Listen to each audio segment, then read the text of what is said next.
Hello student, आज से हम एमपी बोर्ड के विद्यार्थियों के लिए क्रैश कोर्स की शुरुआत कर रहे हैं।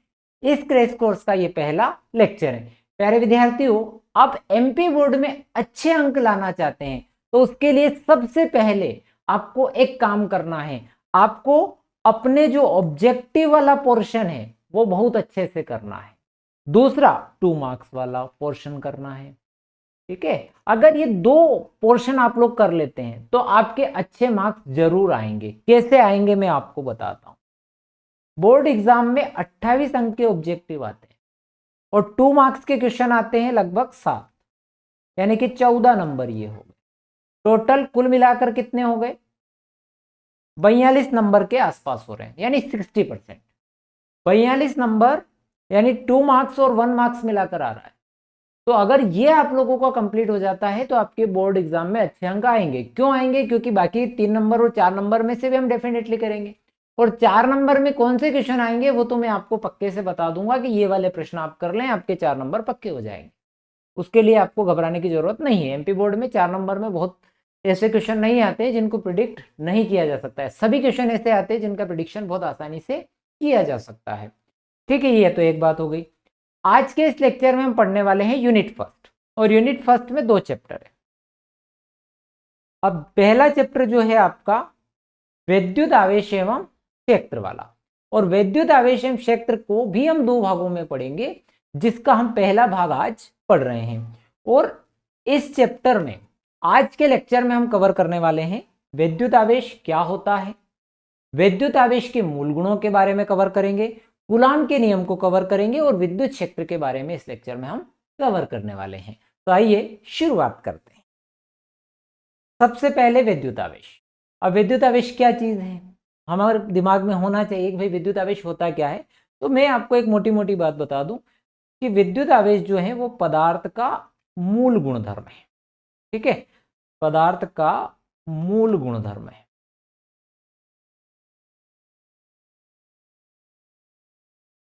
सबसे छोटी बात, जैसे द्रव्यमान होता है ना, वैसे ही आपका आवेश भी। आवेश पदार्थ का मूल गुणधर्म है। जैसे द्रव्यमान होता है वैसे ही आवेश भी होता है। यानी कि भाई परिभाषा में आपको बता दी कि आवेश किसी पदार्थ का वह गुण है जिसके कारण पदार्थ में विद्युत एवं चुंबकीय प्रभाव उत्पन्न और महसूस किए जा सकते हैं। किसी वस्तु में इलेक्ट्रॉन की अधिकता या कमी होना आवेश को प्रदर्शित करता है। अब बेटा ये तो हमने डेफिनेशन यहां लिखी। आप बहुत सिंपल वर्ड में लिखना चाहे तो आवेश पदार्थ का मूल गुणधर्म है जो विद्युत और चुंबकीय प्रभाव को दर्शाता है। आवेश पदार्थ का मूल गुणधर्म है जो विद्युत और वह चुंबकीय प्रभाव को दर्शाता है। एक कहानी, जैसे हम बालों में कंघी करते हैं, सूखे बालों में अगर कंघी को घुमाते हैं तो वो कागज के टुकड़े को अपनी ओर आकर्षित करती है। तो एक पदार्थ है अंबर। इस अंबर को फर से या रेशम से हम रगड़ते हैं तो ये भी क्या करता है, हल्की वस्तुओं को अपनी ओर आकर्षित करता है। और ये जो अंबर शब्द है ये ग्रीक भाषा का शब्द है और इसका जो अर्थ होता है इलेक्ट्रॉन, और इसी शब्द से निकला है इलेक्ट्रिसिटी। तो इलेक्ट्रिसिटी शब्द आया शब्द इलेक्ट्रॉन से। और विद्युत आवेश के बारे में सबसे पहले बताने वाले थे वैज्ञानिक थेल्स। थेल्स ने विद्युत आवेश के बारे में सबसे पहले बताया 600 ईस्वी पूर्व। ठीक, तो अंबर का अर्थ है इलेक्ट्रॉन। एक ऑब्जेक्टिव हमने यहां से निकाला कि अंबर का क्या अर्थ है, तो अंबर का अर्थ है इलेक्ट्रॉन। विद्युत आवेश क्या है, तो विद्युत आवेश पदार्थ का मूल गुणधर्म है। ठीक, जब हम एक चीज वस्तु को दूसरी वस्तु पे रगड़ रहे हैं, यानी जैसे हमने अंबर को फर पे रगड़ा है, तो जब अंबर को हम फर से रगड़ रहे हैं तो अंबर में क्या गुण आ गया, हल्की वस्तुओं को आकर्षित करने का। इसीलिए इस अंबर को आप क्या कहोगे बेटा, आवेशित कह सकते हो। जैसे आपने कंघे को बालों में रगड़ा तो कंघे के अंदर हल्की वस्तुओं को आकर्षित करने का गुण आया, तो कंघा क्या कहला रहा है, आवेशित। ठीक, चार्ज हो गया सब। सिंपल सी बात है भाई, किसी को आप 2 चांटे लगा दो वो गुस्सा आएगा कि नहीं आएगा, आएगा ना। वैसा ही इनके साथ भी होता है। इसको चाटा लग गया, चाटा लग गया, इसको गुस्सा आ गया, चार्ज मतलब गुस्सा बाहर आएगा, दिखाई देगा, तो गुस्सा आना। ठीक, तो एक वस्तु को हमने दूसरी पे रब किया, उस वजह से एक वस्तु क्या हो गई, आवेशित हो गई। तो जो वस्तु आवेशित हुई है उसके ऊपर कुछ चार्ज आ गया है। ठीक, इसको हम और आगे समझते हैं, पर पहले हम मोटी मोटी बात, विद्युत आवेश क्या है? तो विद्युत आवेश पदार्थ का मूल गुणधर्म है जो विद्युत और चुंबकीय प्रभाव को दर्शाता है। परीक्षा में क्या लिखना है? विद्युत आवेश क्या है? तो विद्युत आवेश पदार्थ का मूल गुणधर्म है जो विद्युत और चुंबकीय प्रभाव को दर्शाता है। बस इतना लिख के आ जाए। ठीक, दूसरी बात, इसके पहले खोजकर्ता यानी पहली शुरुआत कहां से हुई? तो थेल्स ने, है ना, श्रेय इनको, क्रेडिट इनको मिलता है। अंबर किस भाषा का शब्द है? तो अंबर ग्रीस भाषा का शब्द है, जिसका अर्थ क्या होता है? इलेक्ट्रॉन। इलेक्ट्रिसिटी शब्द किस सब वर्ड से आया? तो इलेक्ट्रॉन वर्ड से आया। ठीक है, और इलेक्ट्रॉन कहां से आया? तो अंबर से आया। ये अपने दिमाग में होना चाहिए। अब आवेश एक अदिश राशि है, इस पर भी हम चर्चा करेंगे, यहाँ लिखा जरूर है ना। अभी जो है मैंने इतना ही आपको बताया कि भाई विद्युत और चुंबकीय प्रभाव उत्पन्न और महसूस किए जाते हैं ना। आवेश किसी पदार्थ का वह गुण है जिसके कारण पदार्थ में विद्युत और चुंबकीय प्रभाव महसूस किए जाते हैं। अब मेरी बात सुनो, जब हम आवेश की बात कर ही रहे हैं तो आवेश के लिए आपको बात करनी पड़ेगी, उसके मात्रकों की भी बात करनी पड़ेगी। मात्रक परीक्षा में पूछते हैं, एमपी बोर्ड में एक बार तो आवेश का विमीय सूत्र पूछा 2019 में, आप देख लीजिएगा पेपर उठा के, इतना सरल पूछते हैं। तो बेटा विद्युत धारा की अब जब बात करें तो I बराबर Q बटा टी आप लोगों ने पढ़ा हुआ है, कक्षा 10 में भी पढ़ा, अभी 12 में भी पढ़ ही रहे हैं। Q बराबर मैंने IT लिख दिया। अब इसका मैं मात्रक लिख रहा हूं, आवेश का मात्रक, क्योंकि हम इसको व्युत्पन्न कर रहे हैं इसीलिए मैं इसको व्युत्पन्न मात्रक बोल देता हूं। तो धारा के लिए आप प्रयोग करते हैं बेटा एम्पियर और समय के लिए सेकेंड, तो इसका व्युत्पन्न मात्रक हो गया एम्पियर सेकेंड। एसआई मात्रक की अगर बात करें, आवेश का एसआई मात्रक की अगर बात करें तो एसआई मात्रक होता है बेटा कूलम। अब आपको सीजीएस मात्रक, वास्तव में कौन सी यूनिट है, अध्यायिक इकाई कौन सी है? तो इकाई स्थिर विद्युत है, यानी कि इसमें स्थिर आवेशों का हम अध्ययन करते हैं। तो प्यारे विद्यार्थियों स्थिर विद्युत है, इसीलिए आप इसके साथ आगे लगा देंगे स्थिर कूलम। ये जो यूनिट है इसको ईएसयू यानी इलेक्ट्रोस्टैटिक यूनिट, स्थिर विद्युत इकाई बोली जाती है। एक इकाई और है ईएमयू, इलेक्ट्रोमैग्नेटिक यूनिट, इसको एब कूलम बोलते हैं। इलेक्ट्रोमैग्नेटिक यूनिट इसको बोलते हैं एब कूलम। ठीक, और एक एब कूलम बराबर होते हैं 10 कूलम। ठीक, ये हमको याद रखना। अगर मुझे 1 कूलम लिखना हो तो 1 कूलम बराबर हो जाएगा 1/10 एब कूलम, है ना, एब कूलम। एब कूलम का मतलब क्या हो गया? Absolute coulomb. ये इतनी इकाइयां हमने लिखी है, ये सब याद रखनी है। अब 1 कूलम में कितने स्थित कूलम होते हैं? तो 1 कूलम में 3 गुणा 10⁹ स्थित कूलम। ठीक, ये कहानी हो गई। उसके बाद 1 कूलम में कितने एब कूलम होते हैं? तो एक 10 एक्स्ट्रा आ रहा है, क्योंकि अब आप देखें ना, अगर मैं इस 10 का गुणा इधर कर दूं तो एक एब कूलम बराबर 10 कूलम है। तो यहां अगर एब कूलम में लाना है स्थित को तो 3 गुणा 10⁹ तो ये है ही सही, और यहाँ क्या और शामिल हो जाएगा? एक 10 और हो जाएगा। ठीक, तो 1 कूलम बराबर 3 गुणा 10⁻10 स्थित कूलम। यह एक बात हो गई। एक विमीय सूत्र की हम बात कर लेते हैं। तो बेटा आवेश धारा के लिए आप एम्पियर का ए यूज करेंगे, समय के लिए टी यूज करेंगे, ये टी। ये एक बेसिक इंफॉर्मेशन है। मैंने ये भी कहा कि भाई यही आपके एग्जाम में पूछे जाते हैं, और मैंने कहा कि 2019 की परीक्षा में, है ना, रिक्त स्थान में आवेश का विमीय सूत्र पूछ लिया। ठीक, इसका सीजीएस मात्रक पूछ ले, कई बार सही जोड़ी में दे देते हैं, है ना। 1 कूलम बराबर 3 गुणा 10⁹ स्थित कूलम, ये भी कई बार आया हुआ है ना, किसी ने किसी परीक्षा में ये भी पूछा हुआ है, तो ये भी पूछे जा सकते हैं। ठीक, ये तो ऑब्जेक्टिव हुए इतने सारे आवेश से। आवेश क्या है? पदार्थ का मूल गुणधर्म है और उसके मात्रक और विमीय सूत्र। ठीक, अब हम आवेश के प्रकार की बात करें। वापस उसी कहानी पर लौटता हूं जहां से मैंने शुरू किया था। मैंने क्या कहा कि भाई हमारे पास मान के चलो कि एक कांच की छड़ है ना, एक कांच की छड़ है, और उस कांच की छड़ को हमने रेशम के साथ रगड़ा। कांच की छड़ को जब हमने रेशम से रगड़ा तो कांच की छड़ से इलेक्ट्रॉन आए बाहर, ठीक, और कहां चले गए, रेशम। अब जिसमें से भी इलेक्ट्रॉन निकलेंगे उस पर आएगा धनावेश, और जिसमें इलेक्ट्रॉन जाएगा उसमें आएगा ऋणावेश। मैं एक साधारण सी बात, भाई देने का काम कौन करता है? सामान्य सी बात, आपकी जिंदगी में आपको पता है जो धनी आदमी होता है वो देने का काम करता है। जिसने दिया, जो दाता है वो धनी है, और जो लेता है भाई वो ऋणी है, कर्जे में है, यानी कि गरीब है। ठीक, तो धनवान देता है, गरीब लेता है। ठीक, तो हम ये कहेंगे कि जिस वस्तु से इलेक्ट्रॉन निकले हैं वो धनी, और जिसने लिए हैं, कर्जा जिसने लिया है वो ऋणी। ठीक, तो धनावेश और ऋणावेश। तो आवेश दो प्रकार, एक हो गया धनावेश और एक हो गया ऋणावेश।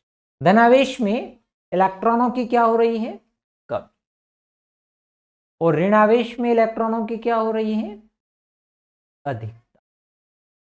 धनावेश में इलेक्ट्रॉनों की कमी हो रही है, ऋणावेश में इलेक्ट्रॉनों की अधिकता हो रही है। ये एक बात, ठीक, यानी कि जिस वस्तु से इलेक्ट्रॉन निकलेंगे उस पर धनावेश और जिसमें जाएंगे उसमें ऋणावेश। यहां से एक कंसेप्ट और पे चर्चा बनती है कि भाई कांच की छड़ से इलेक्ट्रॉन निकल के गए, तो जो इलेक्ट्रॉन निकले हैं, इलेक्ट्रॉनों का अपना द्रव्यमान होता है, वो होता है 9.1 गुना 10⁻³ किलोग्राम, जो कि बहुत कम है। अगर कांच की छड़ से इलेक्ट्रॉन निकले हैं तो क्या इसके द्रव्यमान में भी कोई परिवर्तन आएगा? तो बिल्कुल आएगा बेटा। जो धनावेशित वस्तु से इलेक्ट्रॉन निकले हैं तो तय है, इलेक्ट्रॉन निकले हैं तो उनके साथ उनका द्रव्यमान भी गया है। कोई व्यक्ति गया, मान लो मैं यहां से उठ के चला जाऊं, तो भाई मेरा जो वेट है वो भी तो मेरे साथ चला जाएगा, मतलब द्रव्यमान। ठीक, तो इसका मतलब धनावेशित वस्तु के द्रव्यमान में क्या आएगी, द्रव्यमान में कमी आएगी, और ऋणावेशित वस्तु के द्रव्यमान में क्या आएगी, क्या होगी, वृद्धि होगी, है ना, बढ़ जाएगा। ठीक है सर, दो चीजें हमें समझ में आ गई कि जब हम धनावेशित वस्तु की बात करेंगे तो उसका द्रव्यमान कम होगा, और ऋणावेशित वस्तु की बात करेंगे तो उसका द्रव्यमान अधिक होगा। ये एक बात हो गई। ठीक, एक दूसरी बात जो कि मैं बता रहा हूं आपको, उससे पहले मैं आपको अपना जो डेफिनेशन है उस पर वापस ले चलता हूं। मैंने यह बताया था कि भाई आपको पदार्थ का वह गुण है जिसके कारण विद्युत और चुंबकीय प्रभाव उत्पन्न और महसूस किए जा सकते हैं। किसी वस्तु में इलेक्ट्रॉन की अधिकता या कमी होना आवेश को प्रदर्शित करता है। ठीक, अब चूंकि आवेश केवल लेने देने की बात कर रहा है, भाई किसी वस्तु पर कितनी कमी हुई, कितनी अधिकता हुई, हम केवल इस बात की बात करते हैं, हमारी चर्चा का विषय यही है। अब इसकी दिशा फिक्स नहीं है कि कहां से कहां जाएगा। ठीक, जैसे भाई हम अंबर और फर की अगर बात कर रहे हैं तो फर से इलेक्ट्रॉन निकलकर अंबर में आ रहे हैं, यानी फर धन है, अंबर ऋण है, तो वह कोई फिक्स डायरेक्शन नहीं है, यानी कि कमी और अधिकता को बताता है। इसीलिए हम आवेश को एक अदिश राशि बोलते हैं ना, इसकी कोई दिशा नहीं होती। एक कहानी में ये कह रहा था कि हमने प्रयोगों द्वारा पाया, और आपको किताब में बढ़िया से प्रयोग लिखे हुए हैं, आप देख सकते हैं, अपने एनसीईआरटी की बुक है, ठीक है, आप इसे प्राइवेट राइटर की भी यूज करते हैं तो उसमें भी लिखे हुए हैं कि भाई जब समान प्रकार के आवेश होते हैं ना तो इनमें दुश्मनी होती है।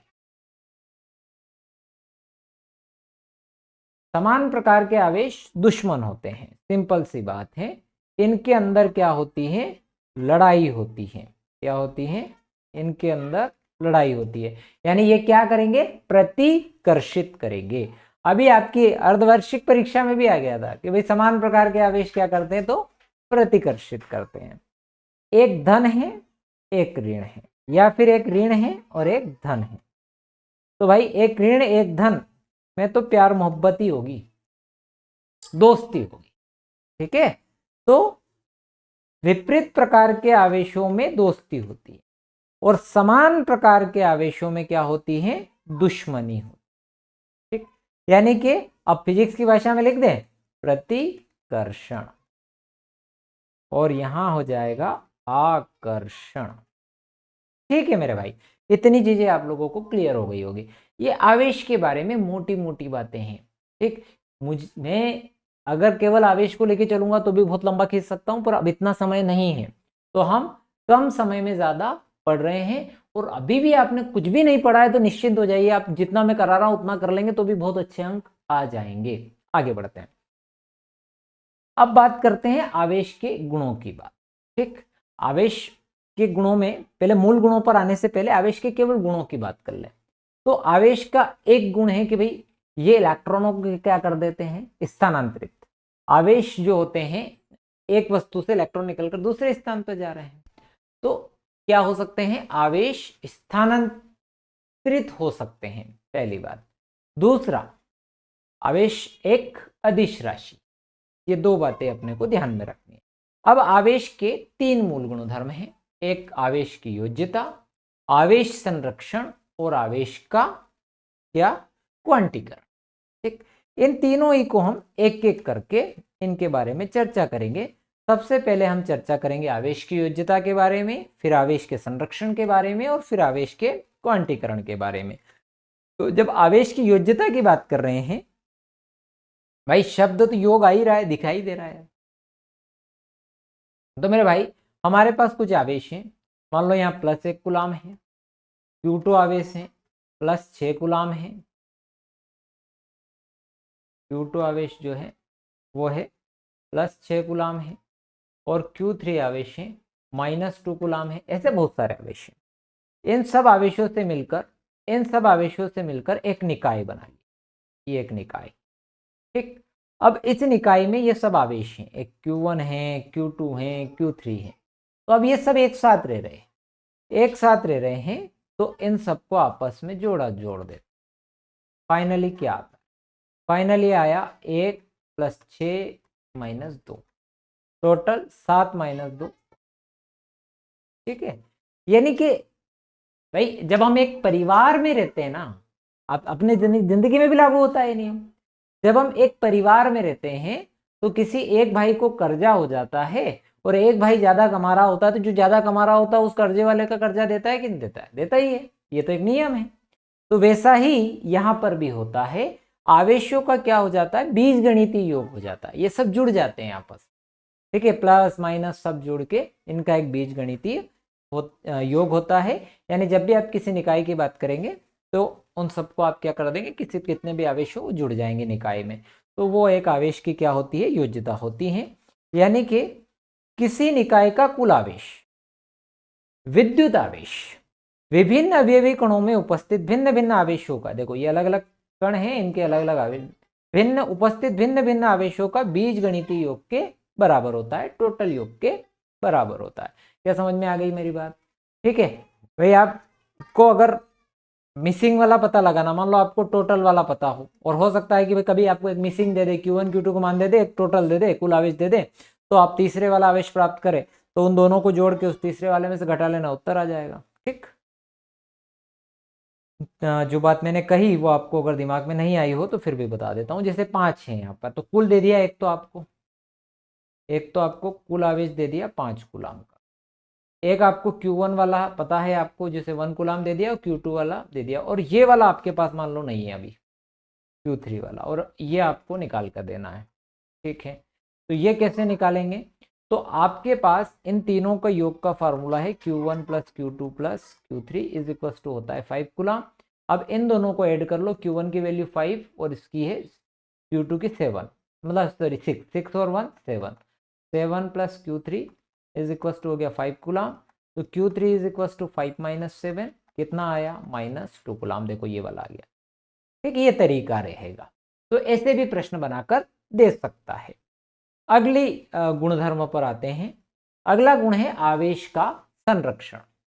अब वैसे तो अगर रट्टा मारना हो, परिभाषा ही रटना हो, तो मैं आपको 1 मिनट में रटवा देता हूं। ठीक है, बहुत ज्यादा दिमाग लगाने की इसमें जरूरत नहीं है। क्या करना है, देखो करना ये है कि भाई जैसे ही रटना है ना, तो जैसे ऊर्जा संरक्षण होता है, ऊर्जा संरक्षण में क्या होता है, ऊर्जा को न तो उत्पन्न किया जा सकता है और नहीं नष्ट किया जा सकता है। उसी टाइप से आप बोल दे कि भाई किसी विलगित निकाय में आवेश को न तो उत्पन्न किया जा सकता है और नहीं नष्ट किया जा सकता। बट ये विलगित निकाय क्या है,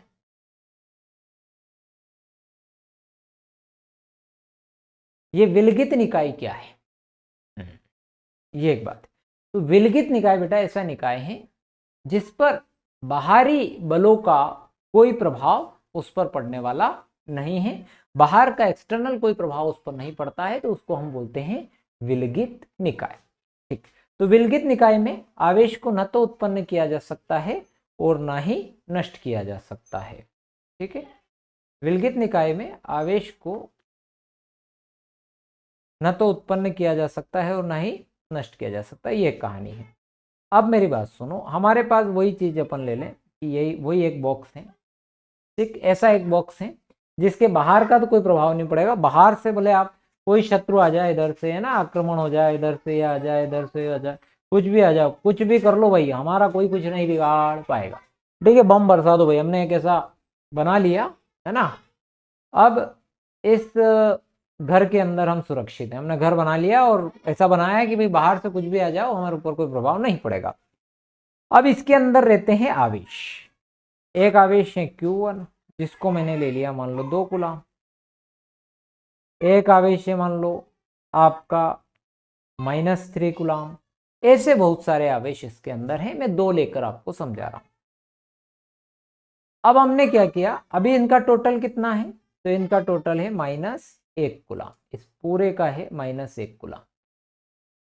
अब क्योंकि बाहर वाले आपके ऊपर प्रभाव नहीं डाल सकते पर अंदर वाले तो एक दूसरे पर प्रभाव डालेंगे ना, तो जब अंदर वाले एक दूसरे पर प्रभाव डालेंगे तो हो सकता है कि एक वस्तु से इलेक्ट्रॉन दूसरी में चले जाएं, ऐसा हो सकता है, ये पूरी संभावना है। तो मान के चले कि भाई पहली वस्तु से कुछ इलेक्ट्रॉन और निकल गए, तो पहली पर एक इलेक्ट्रॉन निकाला मान लो, तो पहली पर हो गया 3 कूलम और दूसरी में वो वाला इलेक्ट्रॉन चला गया, यहाँ हो गया -4 कूलम। फिर करो 3 - 4 अगेन से कितना आया, -1 कूलम। भाई पहले कितना था, -1 कूलम, अब कितना है, भाई हमने जब इनको आपस में रगड़ दिया, बीच में इनमें कुछ टक्कर हो गई, मान लो इस डिब्बे में रखे थे ना, डिब्बा घर बोल लो इसको, डिब्बा बोल लो, तो इस डिब्बे में अपन ने थे, तो इसको ऐसे ऐसे ऐसे झंझेड़ा, अपन ने टकराए एक दूसरे से, तो कहीं ना कहीं कुछ इसमें से निकल के उसमें चले गए होंगे। तो ये स्थिति में भी आप ये देखेंगे कि भाई इसके ऊपर इधर से निकल कर इधर चला गया, और जिससे निकलता है उस पर धन आता है, इसलिए अपन ने एक उसमें बढ़ा दिया, 3 कर दिया, और जिसमें जाता है उसमें माइनस आता है, एक इसमें बढ़ा दिया। ये तो एक बात होगी, और टोटल किया तो फिर -1 आ गया, मतलब पहले भी -1 था, बाद में भी -1। यानी कि भाई आवेश जो है ना उसको आप न तो उत्पन्न कर पा रहे हो, नहीं नष्ट कर रहे हैं, पहले जितना था उतना भी अभी भी है। यानी कोई भी विलगित निकाय या पृथक्कृत निकाय जो भी ले लें हम, उसमें कुल आवेश क्या रहता है, नियत रहता है। ठीक, तो ये आपका लिखा हुआ है कि भाई आवेश संरक्षण के अनुसार विलगित अथवा पृथक्कृत निकाय का कुल आवेश नियत रहता है। अगर आपको ये याद नहीं रहता है तो एक मैंने आपको बता ही दिया कि किसी विलगित निकाय में, है ना, आवेश को न तो आप उत्पन्न कर सकते हैं और न ही आप उसे नष्ट कर सकते हैं, ये बात लेकर आपको चलनी है। ठीक, इतनी कहानी आप लोगों की हो गई। उदाहरण आप लोगों को अगर लिखना है तो जो उदाहरण हमने आपको थोड़ी देर पहले बताया था यहाँ पर कि भाई जब हमने कांच की छड़ को रेशम पे रगड़ा था, तो कांच की छड़ से इलेक्ट्रॉन निकलकर कहाँ गए थे, रेशम में। तो बेटा जितने इलेक्ट्रॉन कांच की छड़ से निकले, मान के चलो कि 5 इलेक्ट्रॉन निकले, अगर कांच की छड़ से 5 इलेक्ट्रॉन निकले हैं तो 5 इलेक्ट्रॉन कहाँ चले गए, रेशम में। कोई भी इलेक्ट्रॉन नष्ट हुआ का नहीं हुआ। तो ये उदाहरण आप इसके अंतर्गत लिख के आ सकते हैं। तो उदाहरण में आपको समझ में आ गया कि भाई कांच की छड़ को जब हम रेशम पे रगड़ेंगे तो कांच की छड़ से इलेक्ट्रॉन निकलकर रेशम में चले जाएंगे, यानी जितने इलेक्ट्रॉन कांच की छड़ से निकलेंगे उतने ही कहाँ चले जाएंगे, रेशम में चले जाएंगे। इतना आप आवेश संरक्षण में लिख के आ जाएंगे, आपका काम हो जाएगा। ठीक है मेरे भाई, अब बात करते हैं हम आवेश के क्वांटीकरण की ना। इसकी कहानी भी वैसे ही है कि भाई हम एक वस्तु को दूसरी पे रगड़ रहे हैं और एक से निकलकर दूसरे में इलेक्ट्रॉन जा रहे हैं, वहीं से शुरू करते हैं। अब मैं ये कह रहा हूं कि भाई हमने जैसे कि कांच की छड़ को रेशम पे रगड़ा और कांच की छड़ से इलेक्ट्रॉन निकलकर रेशम में गए, ये बात मैं बोल रहा हूं। यही कह रहा हूं ना मैं, कांच की छड़ से इलेक्ट्रॉन निकलकर रेशम में जा रहे हैं। पर मैंने ये कभी कहा कि भाई कांच की छड़ से निकलकर आधा इलेक्ट्रॉन चला गया, आधा इलेक्ट्रॉन भेजा क्या आपने कभी? चलो आधा नहीं भेजा, आधा तो नहीं गया, 3/2 चला गया हो कभी? चलो 3/2 भी नहीं गया, 5/2 चला गया हो, ऐसा बोला क्या? भाई अगर हम इलेक्ट्रॉन जा रहे हैं तो कैसे जाएंगे? इलेक्ट्रॉन ऐसे तो नहीं जाएंगे ना, आधा पौना ऐसे तो नहीं जाएंगे। इलेक्ट्रॉन कैसे जाएंगे मेरे भाई? इलेक्ट्रॉन जब जाते हैं तो पूरे पूरे जाते हैं, यानी पूरा 1 इलेक्ट्रॉन, 2 इलेक्ट्रॉन, 3 इलेक्ट्रॉन, 4 इलेक्ट्रॉन, यानी ऐसे जाएंगे, यानी टुकड़ों में कभी इलेक्ट्रॉन जाते नहीं। यानी कि जो इलेक्ट्रॉनों का ट्रांसफॉर्मेशन है, इलेक्ट्रॉनों का जो ट्रांसफॉर्मेशन है वो इस तरह से जाता है। ठीक, अब आप ये भी जानते हैं कि भाई ये 1 2 3 4 क्या होते हैं, तो 1 2 3 4 जो भी हैं वो हमारी प्राकृत संख्या होती हैं, तो हमने n से लिख दिया। उसके साथ प्लस माइनस लग रहे हैं तो इसको आप क्या बोल सकते हैं? इसको पूर्णांक बोल सकते हैं। यहाँ तक तो ठीक है सर, पर ये ई पीछे क्या लिखा हो? हाँ यही तो कहानी है। तो जो यही आपको इसको बोलते हैं बेटा मूल आवेश बोलते हैं, या इसका एक नाम और है इलेक्ट्रॉनिक आवेश। इसको मूल आवेश बोलेंगे या फिर इलेक्ट्रॉनिक आवेश बोलेंगे। तो बेटा क्या हुआ, ये जो आवेश हैं एक मूल आवेश का पूर्णांक गुणज। भाई प्रकृति में जो आवेश हैं एक मूल आवेश का पूर्णांक गुणज होता है, बस इतना ही है आवेश का क्वांटीकरण। मुख्य बात तो मैंने बता दी कि आवेश का जाना आना पूरा होगा, आधा अधूरा आवेश कभी जाता नहीं है। तो बेटा प्रकृति में आवेश एक निश्चित न्यूनतम आवेश का पूर्णांक गुणज होता है, तो आप ऐसा परीक्षा में लिख कर आ सकते हैं, जैसा कि ये रहा। प्रकृति में आवेश सदैव एक निश्चित न्यूनतम मान, है ना, ये मान जैसे ये है, फॉन्ट चेंज हो गया, मान ई का पूर्णांक गुणज होता है। इसे ये आवेश की क्वांटम प्रकृति या आवेश का क्वांटीकरण कहते हैं। एक बात हो गई कि मूल आवेश ई है ना, तो ये जो ई है, जो मूल आवेश है, इसका मान है 1.6 गुणित 10⁻⁻19 कूलम। ठीक, ये पक्का याद करना कि भाई मूल आवेश का मान की तो 1.6 गुणित 10⁻⁻19 कूलम। दूसरी बात, जब इलेक्ट्रॉन के लिए पूछे तो -1.6 10⁻⁻19 कूलम लिख कर आना है। प्रोटॉन के लिए पूछे तो +1.6 10⁻19 कूलम -19 कूलम लिख कर आना है। तो जब आप प्रोटॉन के लिए लिखोगे, ठीक है, प्रोटॉन के लिए लिखोगे तो आपसे पूछा जाए कि भाई प्रोटॉन पर आवेश क्या है, तो प्रोटॉन के लिए जब पूछोगे लिखोगे तो आप लिखोगे +1.6 गुना 10⁻⁻19 कूलम। और जब आप अपने इलेक्ट्रॉन के लिए लिखोगे तो कैसे लिखोगे? -1.6 10⁻⁻19 कूलम। अब बहुत सारे बच्चे सोच रहे होंगे कि सर ये तो सभी को याद रहता है। सभी को रहता है, हमारी ड्यूटी हम बता रहे हैं, जिसको याद नहीं है वो देख ले, क्योंकि मैंने कहा कि 0 से हीरो बनाएंगे आपको, बस सिंपल सा नहीं, 0 से हीरो तक का सफर हम तय करें। तो भाई आवेश का क्वांटीकरण क्लियर हो गया। प्रकृति में आवेश एक निश्चित न्यूनतम आवेश का पूर्णांक गुणज होता है।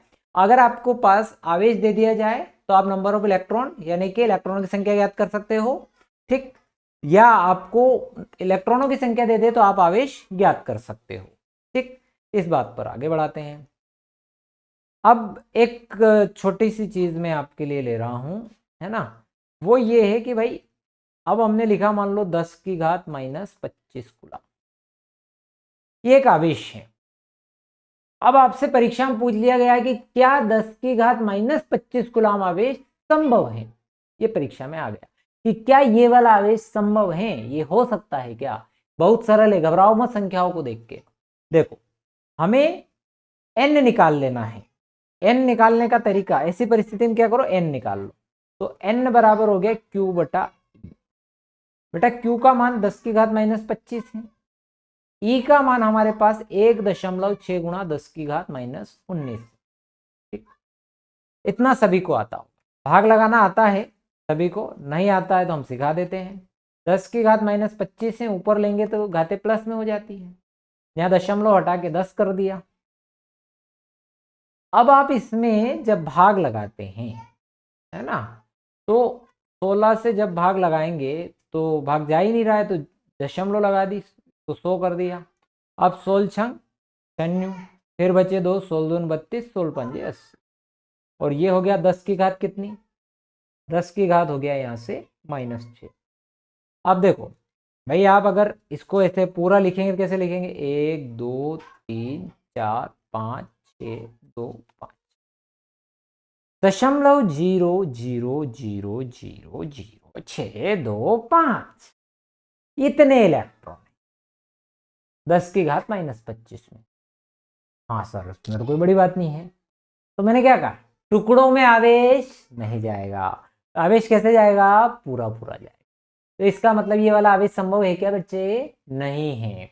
हाँ सर, समझ आया कि अगर टुकड़ों में आया, दशमलव में आया तो वो आवेश संभव नहीं है। तो अब मैं आपको संभव वाले भी बता देता हूँ, कभी गलती नहीं होगी। ठीक है, संभव वालों की बात कर लेते हैं। अभी मैंने 10 की घात 25 की बात करी थी, अब मैं 10 की घात -18 की बात कर लेता हूँ। करते हैं, फिर इसको भी वही डिवाइड करना है, वही होगा फॉर्मूला, तो Q/E। तो अब आप डिवाइड डेसिमल हटाओगे, 10 हो जाएगा 16, ये ऊपर आया 10 की घात -18 + 19, कितना बच गया यहाँ से, 10 बच गया। तो ये 100 हो गया बटे जो, भाग लगाओगे 6.25, ये भी क्या टुकड़ों में है, हाँ है। ठीक है, कोई बात नहीं। अब फिर और चेंजेस लाते हैं। चेंजेस ये करते हैं कि ये जो आपका है, ये जो -18 है, इसको अब हम करके देखते हैं 16।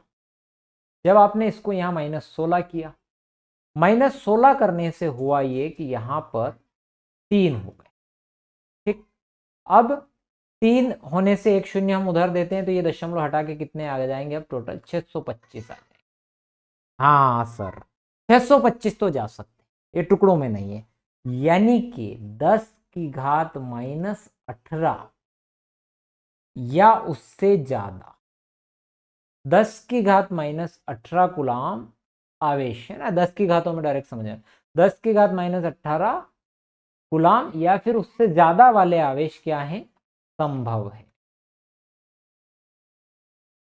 ठीक, और 10 की घात -19 या उससे छोटे आवेश संभव नहीं है। ये भी आपका एक ऑब्जेक्टिव क्लियर हो गया।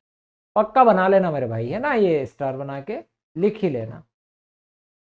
अब कोई कंफ्यूजन नहीं होना चाहिए कि भाई आपको अगर पूछ ले कोई आवेश संभव है या नहीं, तो आप क्या करो, उसके नंबर ऑफ इलेक्ट्रॉन निकाल लो और हल कर लो, हो जाएगा काम आपका। चलो, 1 माइक्रो कूलाम आवेश में इलेक्ट्रॉनों की संख्या ज्ञात कीजिए। हमारे पास जो गिवन है, आवेश दे दिया है, अब आवेश है तो वो है 1 माइक्रो कूलाम। आवेश में इलेक्ट्रॉनों की संख्या चाहिए, माइक्रो में होता है बेटा 10 की घात -6 कूलाम हो गया, ये तो आवेश हो गया। हमें चाहिए नंबर ऑफ इलेक्ट्रॉन, तो n बराबर सूत्र होता है Q/E। Q का मान है 10 की घात -6, E का मान है 1.6 × 10 की घात -19। वही तरीका, दशमलव हटा देते हैं, 10 कर लेते हैं, और इसको 10 की घात -6 है, ये चला गया +19, 10/16 गुना 10 की घात कितना हो गया, 13, एक जीरो इधर जोड़ देंगे, 100/16, 10 की घात कितना हो जाएगा, 12। ठीक, अब भाग लगा देंगे तो आ जाएगा 6.25 गुना 10 की घात 12। अभी जो हमारे जो स्कूलों के पेपर हुए हैं, गवर्नमेंट स्कूलों के, उनमें हाफ ईयरली के पेपर में एक संभाग में ये पूछा हुआ प्रश्न ऐसा कैसा आया, 1 माइक्रो कूलाम। ठीक है, और बहुत सारे लोग कंफ्यूज भी हो जाते हैं, माइक्रो, नैनो, पीको इस टाइप से आ जाते हैं ना, तो घबराना नहीं है कि भाई ये माइक्रो, नैनो, पीको इस प्रकार से आ गए तो हम घबरा जाएं। देखो, माइक्रो में 10 की घात -6 कूलाम, नैनो में 10 की घात -9, नैनो से 9, 9 से 9, पीको में 10 की घात -12, इस तरह से ये 3 आप याद रख लेंगे। ठीक है, या फिर आपका मिली कूलाम यानी 10 की घात -, ठीक, ये याद रख लेंगे तो आपका काम हो जाएगा। आगे बढ़ाते हैं, तो हमने आवेश के तीनों मूल गुण, आवेश संरक्षण, आवेश का क्वांटीकरण और आवेश की योज्यता पढ़ के देखा। ठीक, आगे बढ़ाते हैं। अब एक और महत्वपूर्ण नियम, कूलाम का व्युत्क्रम वर्ग नियम। ठीक, अब इस नियम की शुरुआत हम करें उससे पहले कुछ बातें फिर रिकॉल कर लेते हैं। बात यह है कि भाई जब भी हमारी जिंदगी में दो धनावेश आते हैं तो धनावेश में दोस्ती होती है कि लड़ाई होती है? तो हम सब जानते हैं कि दोनों धन है तो लड़ेंगे। ठीक, दोनों ऋण है तो भी लड़ेंगे। क्यों लड़ेंगे? क्योंकि जात जात वाले को गंगा जी नहीं जाने देते हैं। भाई आपस में जब लड़ाई हो ही जाएगी, भाई एक जैसी जाति वाले एक जैसे वाले व्यक्ति के साथ है नहीं, मैं तुझे नहीं जाने दूंगा, तो इनके साथ भी ऐसा ही होता है। जैसे कि बात करो, ये दो आवेश लिए, बिंदु आवेश हैं। अब पहले तो इनको बिंदु आवेश क्यों कह रहे हैं, पहली कहानी तो ये आवेश जो है, इन दोनों आवेशों के बीच की जो दूरी है वो बहुत अधिक ली। कूलाम साहब ने जो दोनों आवेशों के बीच की जो दूरी है वो इन आवेशों के आकार की तुलना में बहुत ज्यादा है। ठीक, आवेशों के आकार की तुलना में उनके बीच की दूरी बहुत अधिक होने की वजह से इनको क्या कहा गया, बिंदु आवेश कहा गया। ठीक, ये तो समझ आया सर। अब मैं ये कह रहा हूं कि भाई ये जो धन वाला बैठा हुआ है ना, इस धनी आदमी को वो दूसरा आदमी धक्का लगाए। भाई ये पहला आवेश है Q1 और ये दूसरा आवेश है Q2, तो इस पहले वाले को वो दूसरे वाला क्या लगाए, धक्का। तो आपको कुछ भी नहीं है, पता लगाना है कि किस पर धक्का लग रहा है। तो जिस आवेश पर आप बल निकाल रहे हैं तो देखिए कि दूसरे वाले पर कौन सा है, समान प्रकृति का, ऐसे खींचेगा। फिर ये वाला इसको इधर धक्का लगाएगा, है ना।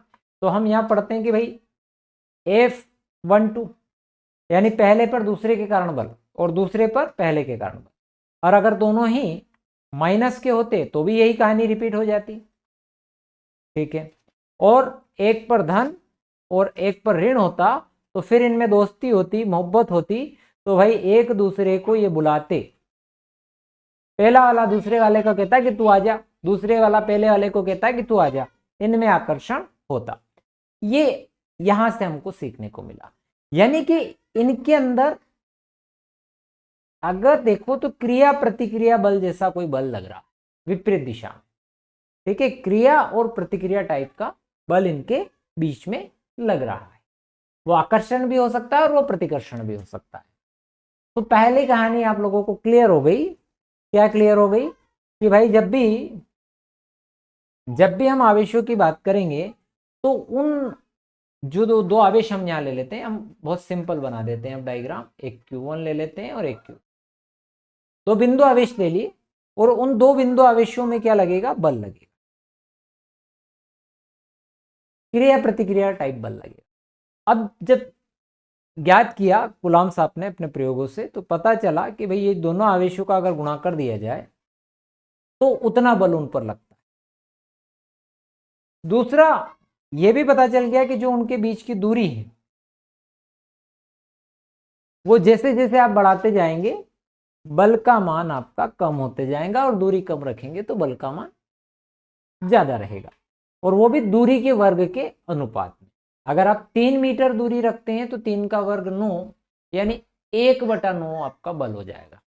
ठीक, ऐसे। ठीक है सर, इतना तो हमें बता। सर वो आप कह रहे थे क्रिया प्रतिक्रिया होती है, तो हाँ, अगर क्रिया प्रतिक्रिया होती है, मान के चलो सर आपकी बात मान ली, तो सर ये और ये भी तो क्रिया प्रतिक्रिया है। हाँ, बात तो सही है, ये और ये भी क्रिया प्रतिक्रिया ही तो है, पर ये और ये क्रिया प्रतिक्रिया तो हैं, पर ये इस नियम पर लागू नहीं होगी इस तरह से। तो कब लागू होगा ये नियम? जब ये दोनों आवेश एक दूसरे को मिलाए। तो यह बल जब भी लगेगा, है ना, यह बल 3 फैक्टर पर काम कर रहा है। ये पहला और दूसरा तो मैंने लिख दिया, और तीसरा और सबसे महत्वपूर्ण फैक्टर कि यह बल दोनों आवेशों को मिलाने वाली रेखा के अनुदिश लगता है।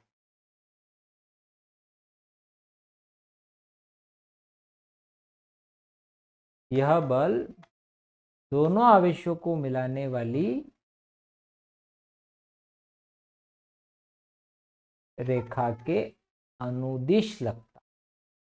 ठीक, मैं ये कह रहा हूं कि किन्हीं भी दो बिंदु आवेशों के बीच में लगने वाला बल, अब बल कौन सा, आकर्षण या प्रतिकर्षण, दोनों में से कुछ भी हो सकता है। तो किन्हीं भी दो बिंदु आवेशों के बीच में लगने वाला आकर्षण या प्रतिकर्षण बल उन आवेशों के गुणनफल के परिमाण के समानुपाती। अब इससे कोई फर्क नहीं पड़ रहा है कि एक पर धन है एक पर ऋण है, या दोनों पर ऋण है या दोनों पर धन है, उनका गुणा करने पर जो वैल्यू आ रही है उतने न्यूटन का बल लग रहा है।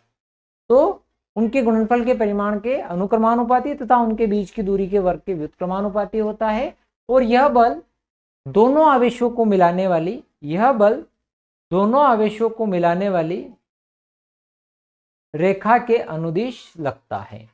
यह बल दोनों आवेशों को मिलाने वाली रेखा के अनुदिश लगता है। ठीक है,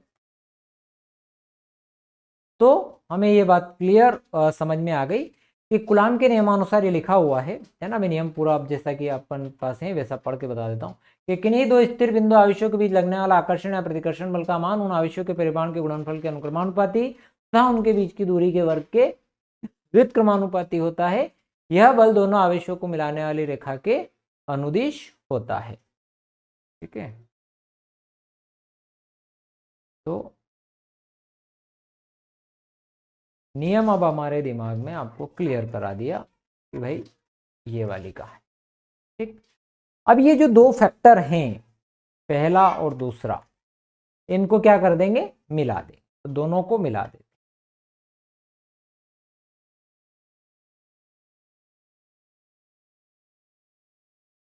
ठीक है, अब इन दोनों को आप मिला दो, तो मिलाने पर तो बहुत सरल बात बनी कि दोनों मिलकर F समानुपाती Q1 Q2 बाई R1। समानुपाती का चिन्ह जब भी हटता है एक नियतांक आ जाता है। हालांकि जब हम हमारी बुक देखते हैं तो उसमें K लिखा हुआ है, पर मैं A लिख रहा हूं। अब A इसलिए हम लिख रहे हैं, क्यों लिख रहे हैं उसका कारण भी मैं आपको दे दूं, ताकि हम K को पराविद्युतांक को K से दर्शाएंगे। K से हम पराविद्युतांक को दर्शाते हैं, इसीलिए कई बार बच्चों को कंफ्यूजन हो जाता है। तो वो कंफ्यूजन ना हो इसलिए मैंने क्या किया यहां पर, इसलिए हमने क्या ले लिया, A ले लिया नियतांक, ताकि आपको समझने में आसानी हो जाए। अब इसमें A का मान जो है, इस A का मान जो है SI पद्धति में, SI पद्धति में इस A का मान होता है 1/4 पाई एप्सिलॉन नॉट। ठीक, तो ये मान आप यहां रख देंगे। तो 9 गुणा 10 की घात 9 Q1 Q2 by R Newton. अगर बेटा परीक्षा में ये आ जाए, ठीक है, आप चाहें तो यहाँ ये लिखें, या पहले की तरह जहाँ मैं कह रहा हूँ इसमें 1/4 पाई एप्सिलॉन नॉट आप लिख सकते हैं। ठीक है, 1/4 पाई एप्सिलॉन नॉट आप लिख सकते हैं। F बराबर 9 गुणा 10 की घात 9, और इस तरीके से भी अपन। अब बेटा इस कहानी पर को आगे बढ़ाते हैं। आपके पास प्रश्न इतना आ जाए कि भाई कूलाम का व्युत्क्रम वर्ग नियम लिखिए और इसके लिए बल का सूत्र प्राप्त कीजिए या लिखिए, तो ये यहां तक का पर्याप्त है। पर कूलाम का नियम बहुत बड़ा विस्तार है, बहुत सारी चीजें हैं, तो वो सारी चीजें मैं आपको बता देता हूं। उससे पहले मैं कहानी जिसके बारे में बात करना चाह रहा हूं वो है एप्सिलॉन नॉट की कहानी, और एक इस 9 गुणा 10 की घात 9 की कहानी। तो सबसे पहले 9 गुणा 10 की घात 9 की इकाई लिख लेते हैं। तो इस 9 गुणा 10 की घात 9 जो है 1/4 पाई एप्सिलॉन नॉट की जो वैल्यू है 1/4 पाई एप्सिलॉन नॉट बराबर, अब इसके बराबर चाहिए तो इस आर वर्ग का गुणा एफ के साथ और वो बटे में Q1 Q2। तो क्या हो गया ये एफ आर वर्ग अपॉन में Q1, ठीक है ना। इसकी इकाई भी निकल आएगी, इसके साथ साथ दोनों काम हो जाए। और जो हमारे पास इकाई आई वो इकाई ये हो गई कि बल के लिए आपने न्यूटन प्रयोग करते हैं, दूरी के लिए वर्ग मीटर, और आवेश का कूलाम होता है तो 2 बार, तो कूलाम का वर्ग। तो अब आप ये जानते हैं कि जो 1/4 पाई एप्सिलॉन नॉट है उसकी कहानी है 9 गुणा 10 की घात 9, और इकाई आ गई न्यूटन मीटर वर्ग प्रति कूलाम का वर्ग। ठीक, ये एक आपका स्टार मैंने लगा दिया, ये पक्का कर लेना, ऑब्जेक्टिव में आ सकता है। दूसरी कहानी, अब बात करें इस एप्सिलॉन नॉट की इकाई। यानी एस्पाइलन नोट का मात्रक। जब आपको एस्पाइलन नोट दिख रहा है, कहाँ दिख रहा है, मुझे तो ये यहां दिख रहा है 1 बटा लिखा हुआ, इस पूरे को औंधा कर दो, 4 पाई तो नियतांक है, तो इस पूरे को उल्टा जब हम कर देते हैं तो ये हो जाता है कूलाम वर्ग बटे न्यूटन मीटर वर्ग। तो मेरे भाई इसको आप लिख सकते हैं कूलाम वर्ग, या तो आप न्यूटन इनवर्स मीटर इनवर्स 2, या फिर कूलाम वर्ग न्यूटन कूलाम वर्ग प्रति न्यूटन मीटर वर्ग, ऐसा लिख सकते हैं। हाँ, ये भी एक बात होगी। अब ये एस्पाइलन नोट क्या है, तो इसका जो नाम है वो है विद्युतशीलता।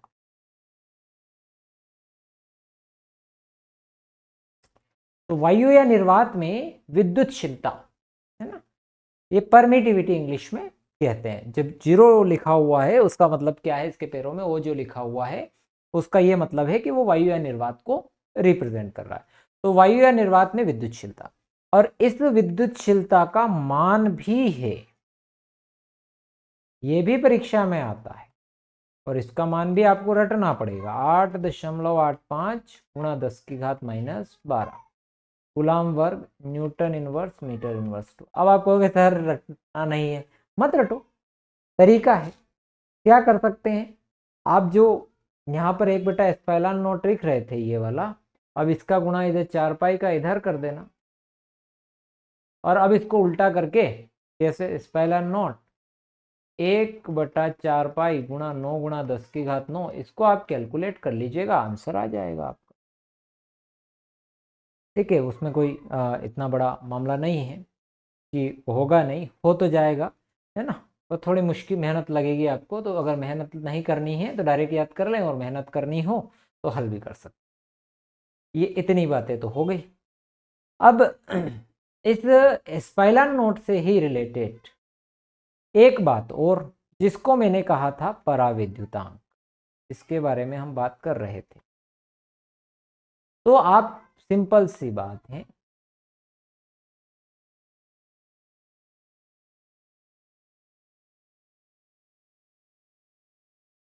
माध्यम की विद्युतशीलता। अब मैंने जो ऊपर एस्पाइलन लिखा है ये माध्यम की विद्युतशीलता और वायु या निर्वात की विद्युतशीलता के अनुपात को पराविद्युतांक, या इसका एक नाम और है जिसको हम आपेक्षिक विद्युतशीलता कहते हैं। ठीक है, इसे पराविद्युतांक या आपेक्षिक विद्युतशीलता कहा जा सकता है। इसको आप के से भी दर्शाते हैं, तो कुछ किताबों में के बराबर एस्पाइलन अपॉन एस्पाइलन नोट और एस्पाइलन के बराबर के एस्पाइलन नोट भी आपको लिखा हुआ मिल जाएगा। ठीक, इस के का मान, ठीक है, अलग अलग माध्यमों के लिए अलग अलग होता है, पर एक मोटी बात यह है कि जो पराविद्युतांक है के है, इसका मान सदैव 1 से अधिक होगा। पराविद्युतांक का मान सदैव 1 से अधिक होगा। वायु या निर्वात के लिए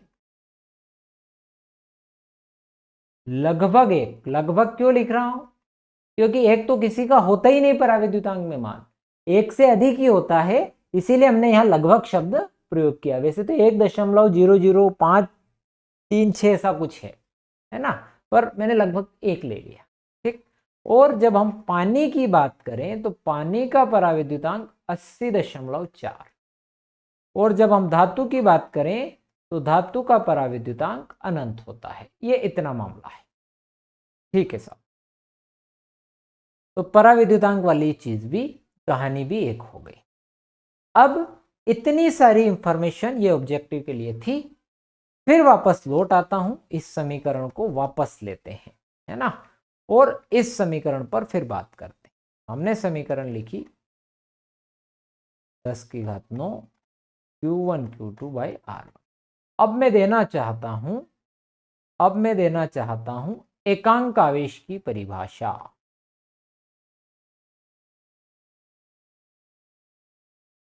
आपके लिए यह भी 2 नंबर का प्रश्न बन सकता है। ठीक है, कि एकांक आवेश को परिभाषित कीजिए। मैं बहुत सरल तरीके से बताऊंगा, निश्चिंत रहे।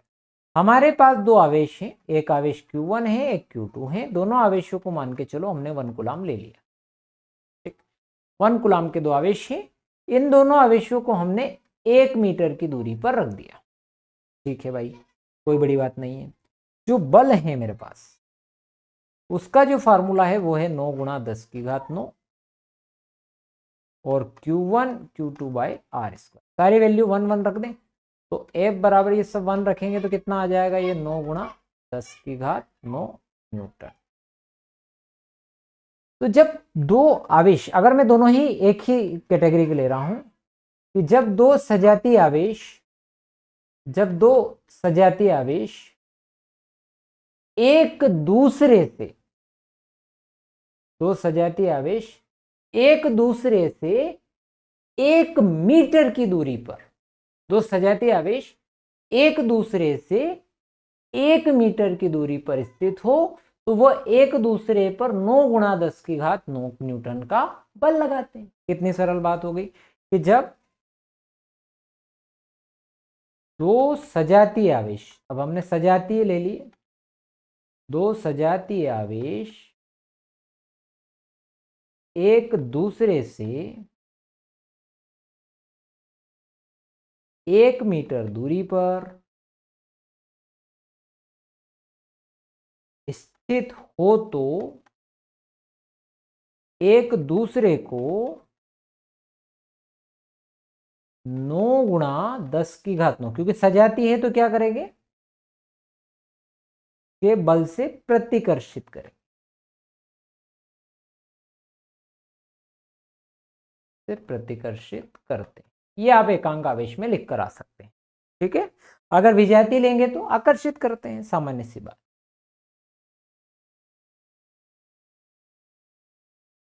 ये एकांक आवेश। एक चीज और पूछी जा सकती है, कूलाम के नियम का सदिश रूप। अब सदिश रूप लिखने के लिए मैं एक पक्की लाइन रटवा रहा हूं, वो रट लेना। हमेशा किसी का भी सदिश रूप लिखना हो, कुछ करने की जरूरत नहीं।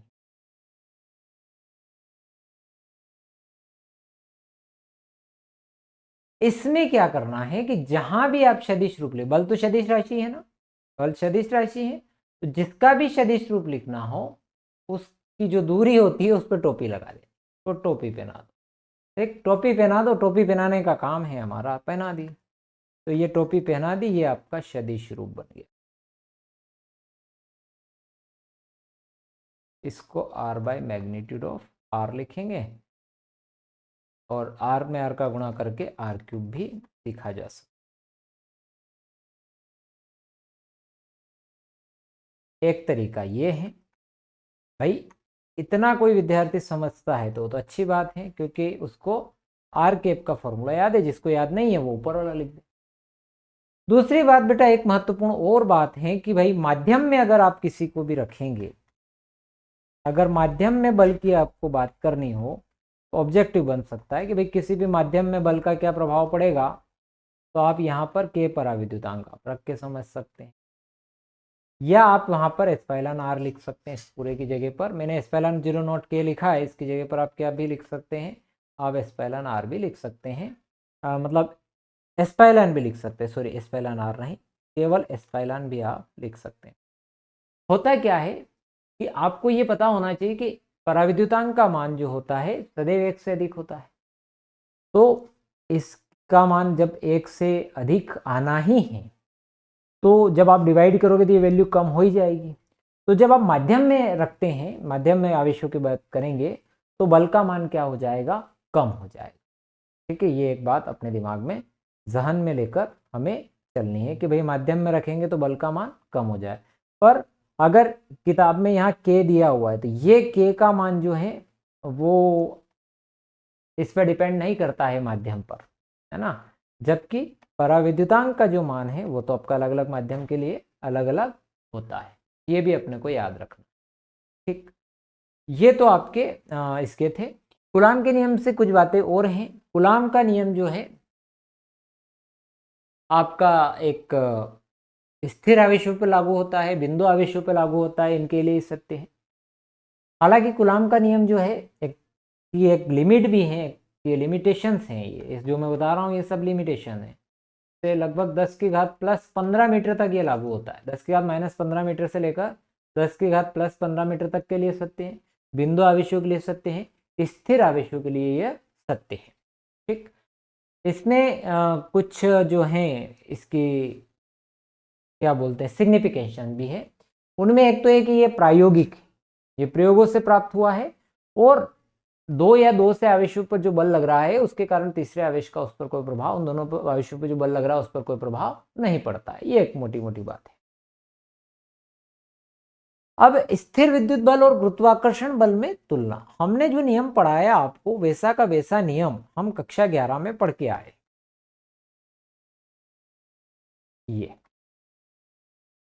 ये हमारा कक्षा 11 में गुरुत्वाकर्षण, और ये हमारा कक्षा 12 में स्थिर विद्युत बल जो कूलाम के नियम से। ये मूल बल है, गुरुत्वाकर्षण बल भी मूल बल है, विद्युत बल यानी स्थिर विद्युत बल भी आपका मूल बल है। 4 मूल बल होते हैं प्रकृति में, गुरुत्वाकर्षण बल, स्थिर विद्युत बल, दुर्बल नाभिकीय बल और प्रबल नाभिकीय बल। तो पहले तो एक पॉइंट मुझे मिला, वो पॉइंट ये मिला कि भाई ये दोनों ही व्युत्क्रम वर्ग नियम का पालन करते हैं। पहले समानताओं की तुलना करनी है तो पहले समानता, ठीक है। अब इसके बारे में हमने ये पढ़ा था जो गुरुत्वाकर्षण बल है कि वो बिंदु द्रव्यमानों के लिए लागू होता था, यानी कि यह एक कौन सा था, केंद्रीय बल था। तो ये भी आपका केंद्रीय बल है। गुरुत्वाकर्षण बल भी संरक्षी था, ये बल भी संरक्षी है, ये पथ पर निर्भर नहीं करता है, ठीक है। अब बात करते हैं कि भाई विद्युत बलों में हम अब असमानता ढूंढे, तो हम गुरुत्वाकर्षण में ये पढ़ते थे कि ये सदैव आकर्षण प्रकृति का होता है, और जबकि हमने अभी ये पढ़ा इसमें स्थिर विद्युत में कि ये आकर्षण भी होता है और प्रतिकर्षण प्रकृति का भी होता है। ये दोनों ही प्रकृति इसके अंदर होती है। उसमें केवल क्या होता है, आकर्षण होता है, केवल खींचता है। ये क्या करता है, खींचता भी है, धक्का भी लगाता है। कौन सा, स्थिर विद्युत बल। तो गुरुत्वाकर्षण बल जो है वो केवल आकर्षण प्रकृति का होता है, प्रतिकर्षण। भाई एक और बात है कि इस पर माध्यम का प्रभाव नहीं पड़ता है, इस पर माध्यम का प्रभाव पड़ता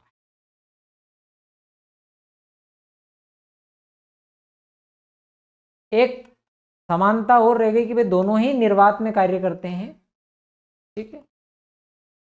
तो अगर आपको समानताएं लिखनी हो तो कैसे लिखोगे भाई, दोनों ही बल जो है व्युत्क्रम वर्ग नियम का पालन करते हैं, नंबर 1। नंबर 2 आप लिखेंगे दोनों बल केंद्रीय बल है। नंबर 3 लिखेंगे दोनों बल संरक्षी बल है।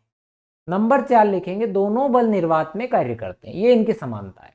असमानताओं में लिखेंगे कि गुरुत्वाकर्षण बल केवल आकर्षण प्रकृति का होता है, जबकि स्थिर विद्युत बल आकर्षण और प्रतिकर्षण दोनों ही प्रकृति का होता है। गुरुत्वाकर्षण बल पर माध्यम का कोई प्रभाव नहीं पड़ता है, जबकि स्थिर विद्युत बल पर माध्यम का प्रभाव पड़ता है। आगे बढ़ते हैं। ये आपका मैंने पूरा मोटे मोटे तौर पर कूलाम का नियम खत्म कर दिया, और मैं ये कह रहा हूं कि जितना मैं बता रहा हूं इसमें से पूरा ही आ जाएगा बोर्ड में, है ना। मैं 70 की तैयारी करवाता हूं, ऐसे अधूरा मामला नहीं लेते हैं। अगले प्रश्न पर इससे रिलेटेड अपन एक सवाल भी कर लेते हैं, ठीक है। ये एनसीईआरटी का सवाल है, 2 नंबर के लायक है। 2 छोटे आवेशित गोलों में वायु 30 सेंटीमीटर दूरी पर स्थित है, उनके आवेश दिए हुए हैं और बीच में बल ज्ञात करना है। आपको 2 आवेश दिए हुए हैं, यहाँ पर Q1 दिया 2 गुणा 10 की घात -7 कूलाम दिया, और एक Q2 दिया बेटा, वो दिया आपको 3 गुणा 10 की घात -7 कूलाम, ठीक है। उसके बाद आपको एक दूरी दी है, वो है आपकी 30 सेंटीमीटर। 30 सेंटीमीटर को मीटर में बदल लें तो सेंटीमीटर को मीटर में बदलना है, यानी 10 की घात -2, इतना सा।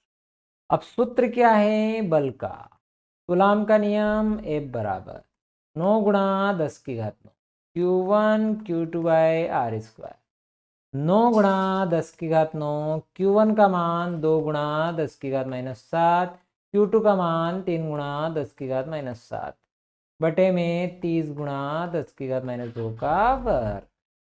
चल मेरे भाई, कितना हो गया, 3 दूनी 6, तो 9 गुणा 6, 10 की घात 9, ये कितना हो जाएगा 10 की घात -14, नीचे हो गया 3 का वर्ग 9, अब ये 10 इधर हो जाएगा 10 की घात -1, वर्ग हो गया 10 की घात -2, और 10 की घात -2 ऊपर आके 10 की घात +2, इस 9 से ये 9 कट गया, 6 गुणित, अब 10 की घात कितनी रह गई यहाँ से -12, और इसमें से करेंगे तो माइनस के 1 सेकेंड, 10 की घात -14,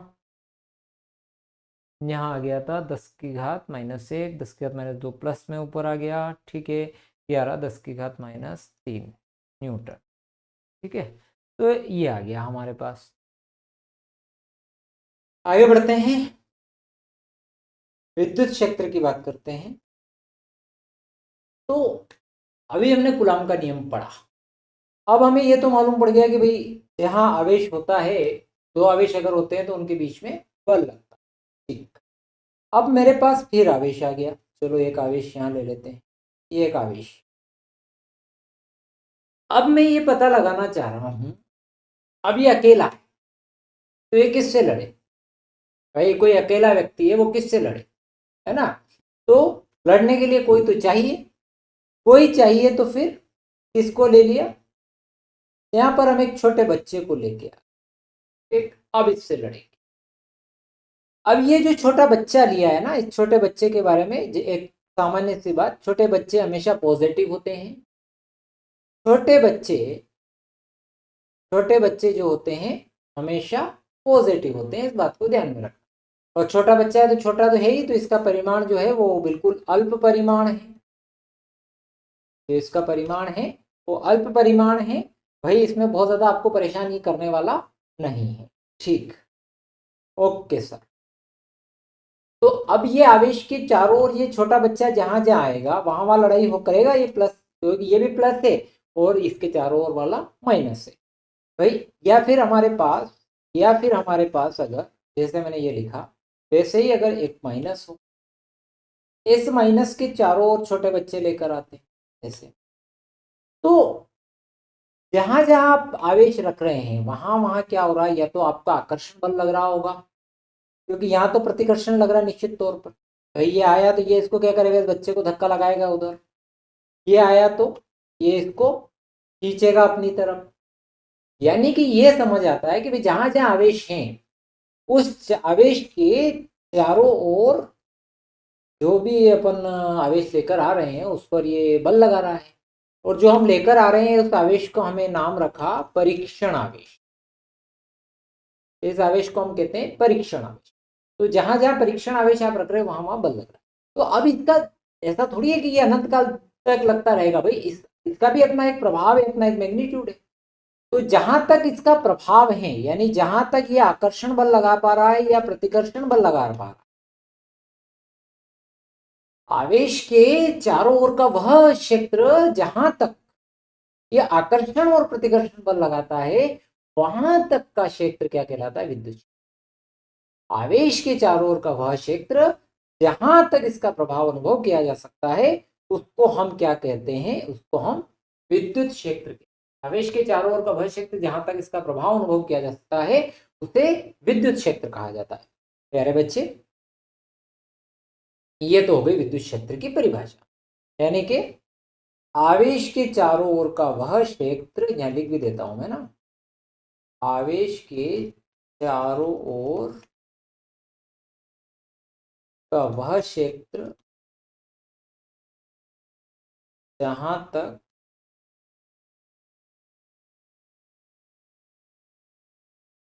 आवेश का प्रभाव, प्रभाव समझ ही गए आप, आकर्षण प्रतिकर्षण, अनुभव किया जा सके,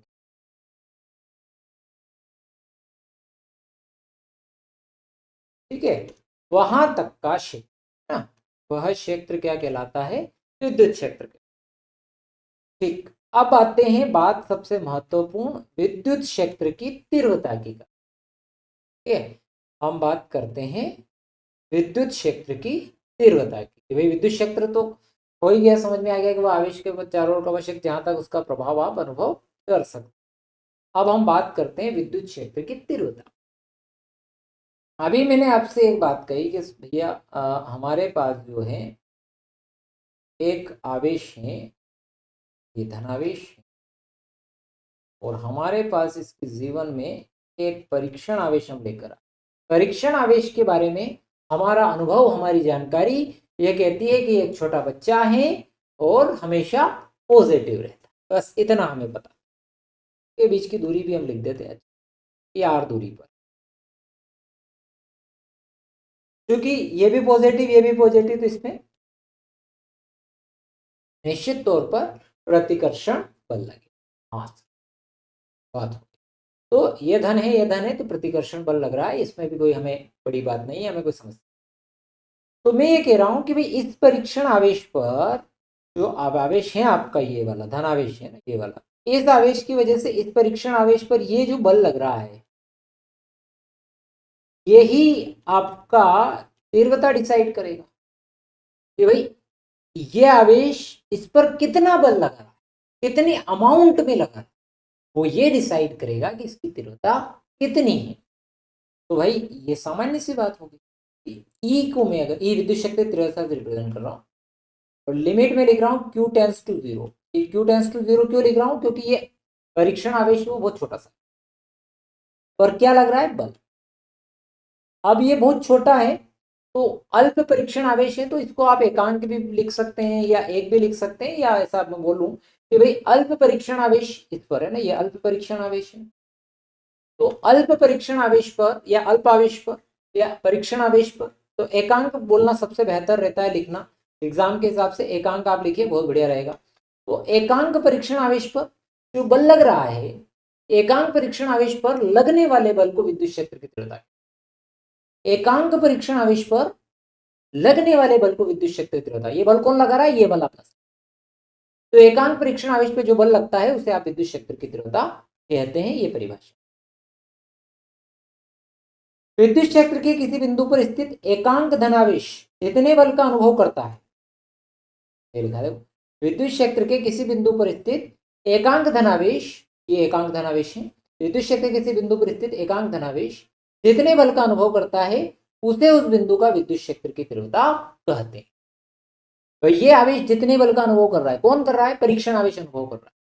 तो विद्युत क्षेत्र किसी बिंदु पर स्थित एकांक धनावेश जितने बल का अनुभव करता है उसे उस बिंदु पर विद्युत क्षेत्र की क्या कहते हैं? तीव्रता कहते हैं। सूत्र क्या हो गया? E बराबर एफ बाई क्यू नॉट। ठीक है, ओके सर, इतनी बात हमारे समझ आ गई, भेजे में बैठ गई, भेजे में बैठ गई। ठीक है, तो अब मैं इसको सिस्टमेटिक इसको जमा देता हूँ थोड़ा सा।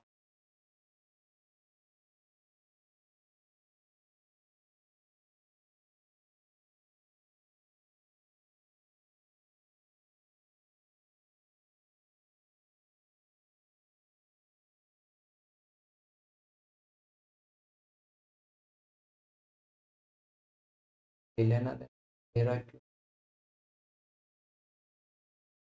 अरे देर वेर सब आगे भी हुए।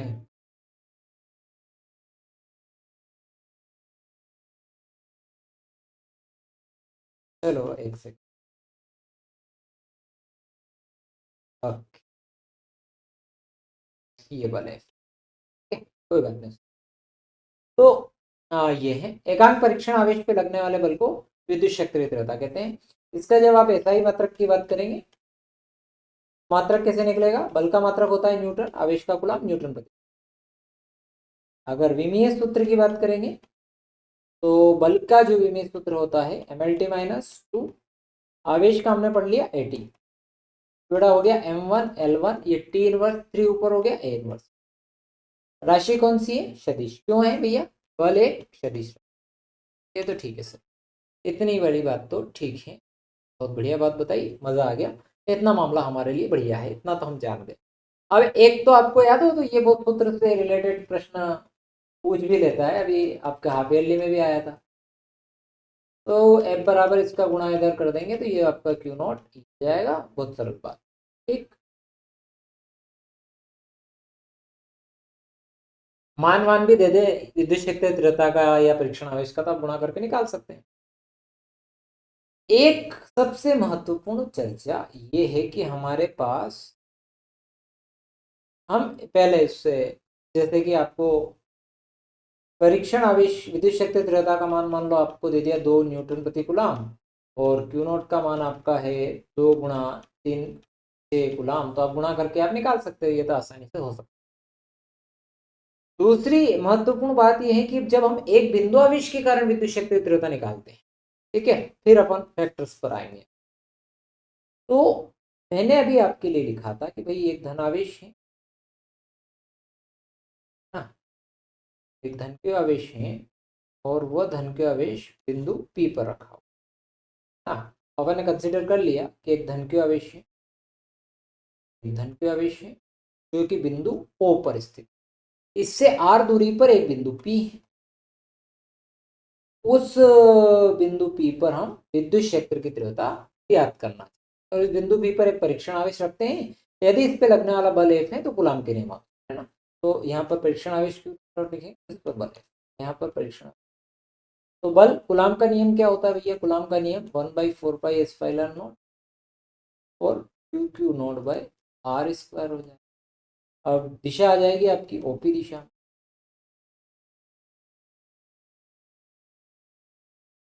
ठीक है, अब हमें चाहिए क्या? हमें चाहिए विद्युत क्षेत्र की तीव्रता। और विद्युत क्षेत्र की तीव्रता के लिए, विद्युत क्षेत्र की तीव्रता के लिए तीव्रता का सूत्र हमारे पास E बराबर F/Q0 है।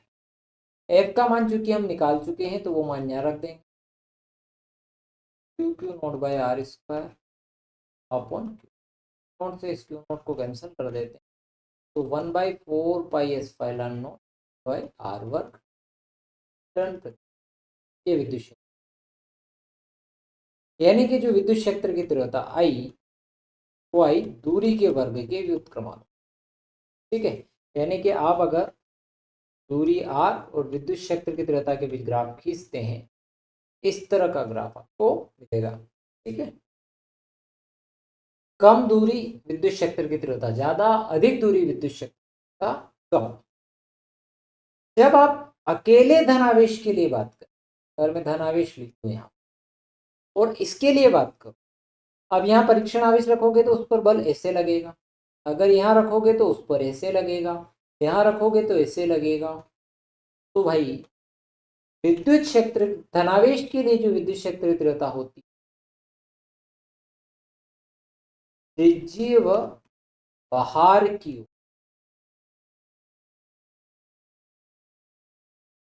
और अगर ऋण आवेश है, अगर यहाँ धन आवेश है, परीक्षण आवेश पे धन ही होता है, तो इसका इधर लगे जाएगा, इधर जाएगा, इधर। तो धनावेश ऋणावेश के लिए विद्युत क्षेत्र की तीव्रता अंदर की ओर या फिर आवेश की ओर या त्रिज्यीय। ये महत्वपूर्ण बात है बेटा, ये आपको अगर नहीं पता है तो ये आपको गड़बड़ करेगी। ठीक है, तो महत्वपूर्ण बात क्या है कि धनावेश के लिए विद्युत क्षेत्र की तीव्रता बाहर की ओर होगी और त्रिज्यीय होगी, और ऋणावेश के लिए अंदर की ओर होगी और त्रिज्यीय होगी। ये दो फैक्टर तो बिल्कुल पक्के याद रखना, अगर ये याद नहीं है तो गड़बड़ होता है। एक और बात जो हमें यहां से सीखे कि भाई ये व्युत्क्रमानुपाती r वर्ग है।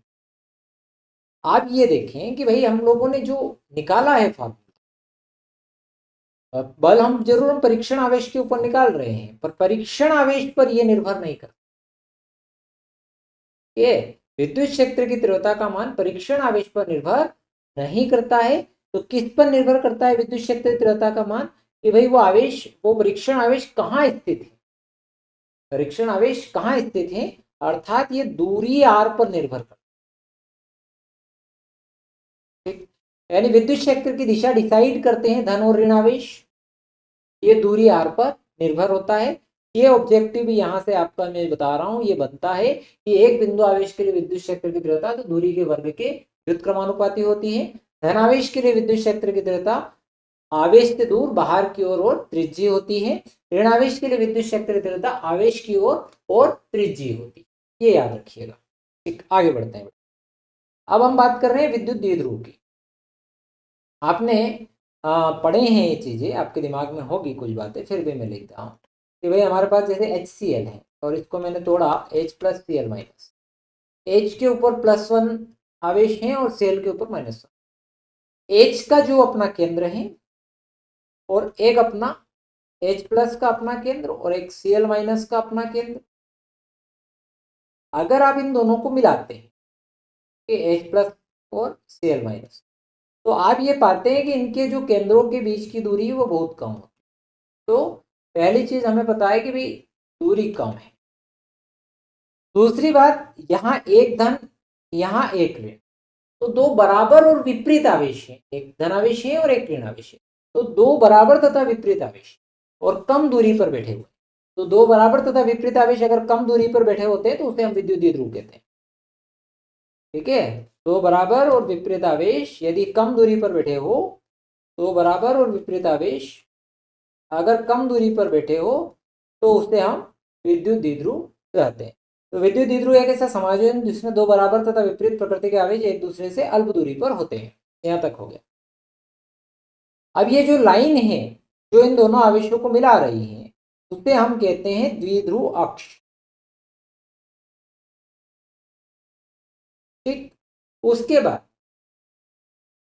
धनावेश और कुछ अणु ऐसे भी होते हैं कि भाई जिनके धनावेश और ऋणावेश के द्रव्यमान केंद्र संपावित ही नहीं होते हैं, तो ऐसे अणु विद्युत द्विध्रुव बनाते हैं। जैसे ये कुछ ऐसे भी होते हैं जिनके संपाती हो जाते हैं, है ना, तो उनको हम अध्रुवीय अणु बोलते हैं। ठीक है, अब इसकी जो द्विध्रुव की दिशा होती है वो ऋण से धन की ओर, द्विध्रुव की जो दिशा होती है वो ऋण से धन की ओर होती है। एक चीज याद रखिएगा कि द्विध्रुव की दिशा ऋण आवेश से धन आवेश की ओर ये होती है। अगर कुल आवेश पूछा जाए कि भाई द्विध्रुव पर कुल आवेश, तो इन दोनों को जोड़ के लिख दीजिएगा कि भाई -q और +q मिलाकर कितना हो गया, 0 हो गया। तो द्विध्रुव पर कुल आवेश कितना होता है, 0 होता है। और आदर्श अगर द्विध्रुव है और इसका आकार आपसे पूछ लिया जाए तो आकार, अब जैसे कि मेरी बात सुनोगे, यहाँ मध्य बिंदु पर मैं O मान लूं और O से इधर की दूरी भी मैं A ले लूं और इधर की दूरी भी A ले लूं, तो ये कुल मिलाकर कितनी हो रही है, 2A। तो 2A टेंड्स टू 0, मतलब इसका आकार लगभग क्या होता है, 0 होता है। तो द्विध्रुव का आकार क्या होता है, 0 होता है। अब बात करते हैं द्विध्रुव आघूर्ण। ठीक है, तो यहाँ पर अपन ने -q +q और दोनों के बीच की दूरी 2A। तो अब आप ये देखें कि भाई द्विध्रुव का जो कोई भी एक आवेश है, वो आवेश और दोनों आवेशों के बीच की जो दूरी है उनका आप गुणा कर दें तो आपको द्विध्रुव आघूर्ण निकला। द्विध्रुव आघूर्ण वास्तव में स्ट्रेंथ है, उसकी ताकत है, उसकी शक्ति है।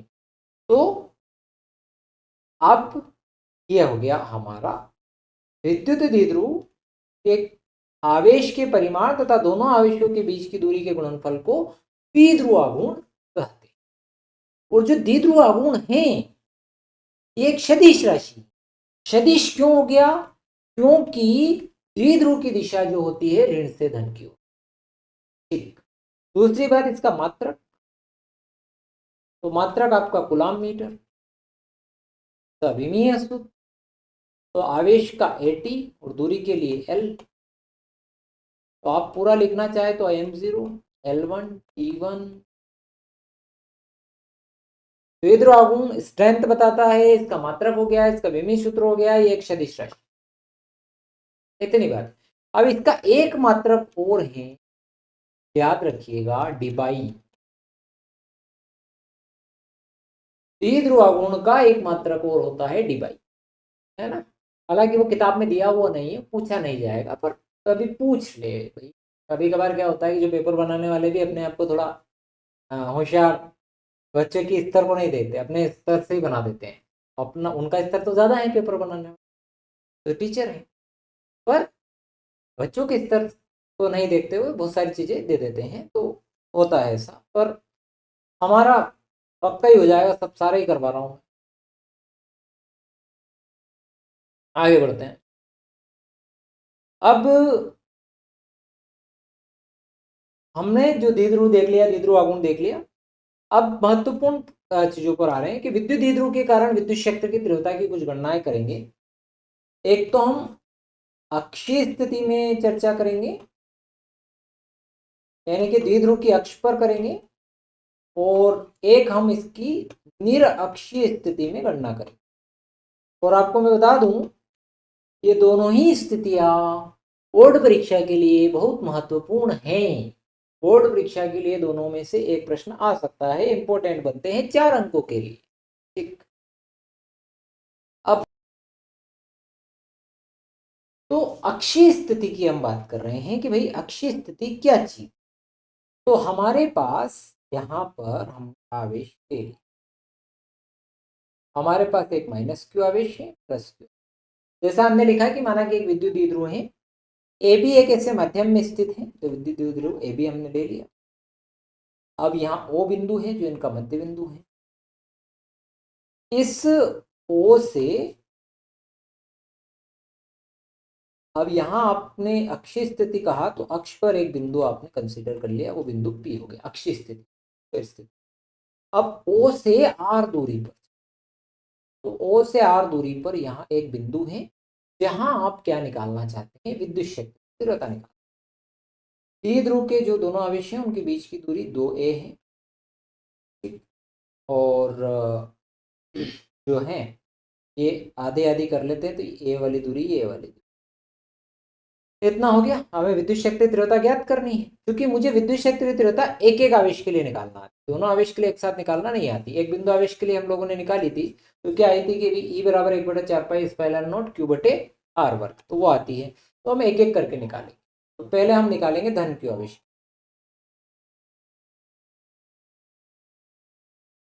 के कारण विद्युत, पूरा लिखे हैं जैसे लिखे, धन के आवेश के कारण बिंदु पी पर विद्युत शक्ति तीव्रता, तो और अच्छा। तो E1 बराबर 1/4 स्पाइरल नॉट, क्योंकि मैंने इसको माध्यम में रख दिया है इसीलिए मैं यहाँ के भी लिखा। अब Q बटे, यहाँ देखो सूत्र है ना Q बटे आर वर्ग, ये लगा रहे, तो Q बटे आर वर्ग। अब हमारा आर कौन सा हो गया, हमारा आर ये बीपी वाला। अब मैं किसके लिए निकाल रहा हूँ, धनावेश के लिए निकाल रहा हूँ। तो धनावेश के लिए मैंने आपको यहाँ बताया कि धनावेश के लिए जो विद्युत क्षेत्र की दिशा होती है वो बाहर की ओर होती है, बाहर की ओर वो त्रिज्यीय होती है। तो मेरे भाई ये बाहर की ओर है तो इसमें बाहर बना दिया हमने, ठीक।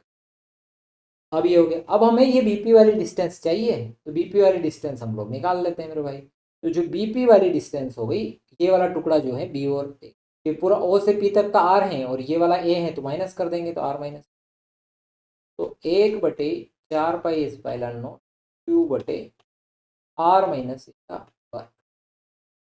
चलो एक कहानी हमारी क्लियर हो गई, इक्वेशन। फिर ऐसे ही ऋण क्यू आवेश के लिए निकाल, ऋण क्यू आवेश के कारण विद्युत तीव्रता। अब हम E2 बराबर 1/4 स्पाइरल नॉट क्यू बटे, अब ऋण क्यू कहाँ रखा है, ए बिंदु पर, तो ए से पी के बीच की दूरी एपी हो जाएगा। अब मुझे ये बताओ कि ऋण क्यू आवेश के लिए विद्युत क्षेत्र की दिशा का क्या नियम बताया था। तो ऋण क्यू आवेश के लिए देखो, ये हमने क्या कहा कि भाई ऋण आवेश जब आएगा तो विद्युत शक्ति दिशा किधर होगी, भीतर की ओर होगी, है ना। तो इसमें भी किधर बनेगी, भीतर की ओर। जैसे मैं बताते जा रहा हूँ उस तरीके से करेंगे तो आपसे गलती होगी नहीं इसमें। पर हाँ, आप पूरा इसको घिस पिस कर दें और फिर ये आए तो एक एक कंसेप्ट पकड़ के चलिएगा, काम हो जाएगा। अच्छा, यहाँ से एक ऑब्जेक्टिव बनेगा, अभी बताता हूँ, पहले अपन इक्वेशन कर लें। तो ऋण के आवेश के लिए एपी का वर्ग है, तो दिशा किधर हो गई, पीए दिशा, और पीए का जो मान है, अब ये वाला A2 वाला टुकड़ा और ये आर वाला, तो जुड़ के कितना हो गया, आर प्लस।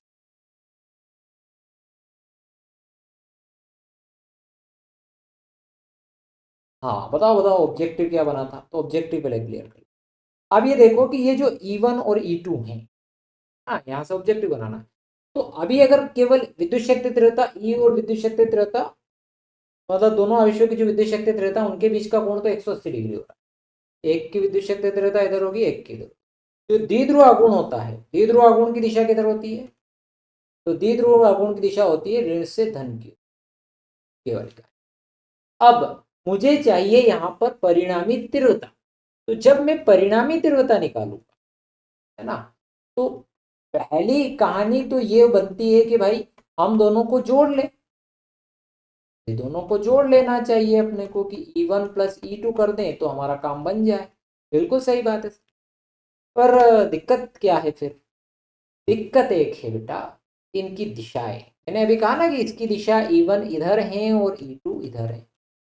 तो जब आप परिणामी तीव्रता निकालना चाह रहे हैं तो दोनों की दिशाएं क्या होनी चाहिए? एक तरफ होनी चाहिए, तभी जुड़ेगी। तो किसको भी बदलें? तो आपको ये दिख रहा है कि ये E1 वाला जो है ये बड़ा है और E2 वाला छोटा है, क्योंकि इसका नंबर देखो, डिवाइड वाला इसका नंबर बड़ा है तो ये नंबर छोटा आएगा। तो E2 छोटा है और E1 बड़ा है। तो बड़े को बदलना गलत बात होती है, छोटे को बदलना पड़ेगा। तो छोटे की दिशा हम बदलते, जो छोटा है इसकी दिशा हम बदलेंगे, इसको उठा के इधर करेंगे। तो E1 माइनस क्या हो जाएगा? E2, ये वाली। अब परिणामी तीव्रता जो है, जो फाइनल वाली तीव्रता है परिणामी तीव्रता में, यहाँ लिख भी देता हूं ताकि आपको गलती नहीं हो आपसे। E1 माइनस ये जा रही है इधर। द्विध्रुव आघूर्ण की जो दिशा है -q से प्लस, वो भी इधर। तो जो अक्षीय स्थिति में द्विध्रुव आघूर्ण की दिशा और E1 माइनस E2 यानी विद्युत क्षेत्र की परिणामी तीव्रता के बीच का कोण जो होता है वो 0 डिग्री होता है, याद रखिएगा, ऑब्जेक्टिव में आता है। ठीक, तो द्विध्रुव आघूर्ण और परिणामी विद्युत क्षेत्र तीव्रता के बीच में जो कोण बनता है अक्षीय स्थिति में, वो कितना बनता है? 0। वापस अपन अपने डेरिवेशन पे लौटते हैं। परिणामी तीव्रता निकालना है, E1 E2 के मान हमारे पास हैं, ये मान यहाँ पुट कर देते हैं। अब देखो 1/4 पाई एप्सिलॉन नॉट इसमें भी आ रहा है, इसमें भी आ रहा है। आप यहाँ के लिखिएगा, क्योंकि मैंने कहा था कि भाई हम माध्यम में बात कर। तो आप इसमें से क्या करो कि भाई 1/4 pi epsilon not, 1/4 pi epsilon not directly, और क्यू भी क्या आ जाएगा? कॉमन आ जाएगा। मैं एक स्टेप डायरेक्ट कर रहा हूँ। अब हमारे पास आ गया 1/r माइनस ए का स्क्वायर और -1/r+a का होल स्क्वायर। ठीक है सर। अब आप क्या करिएगा?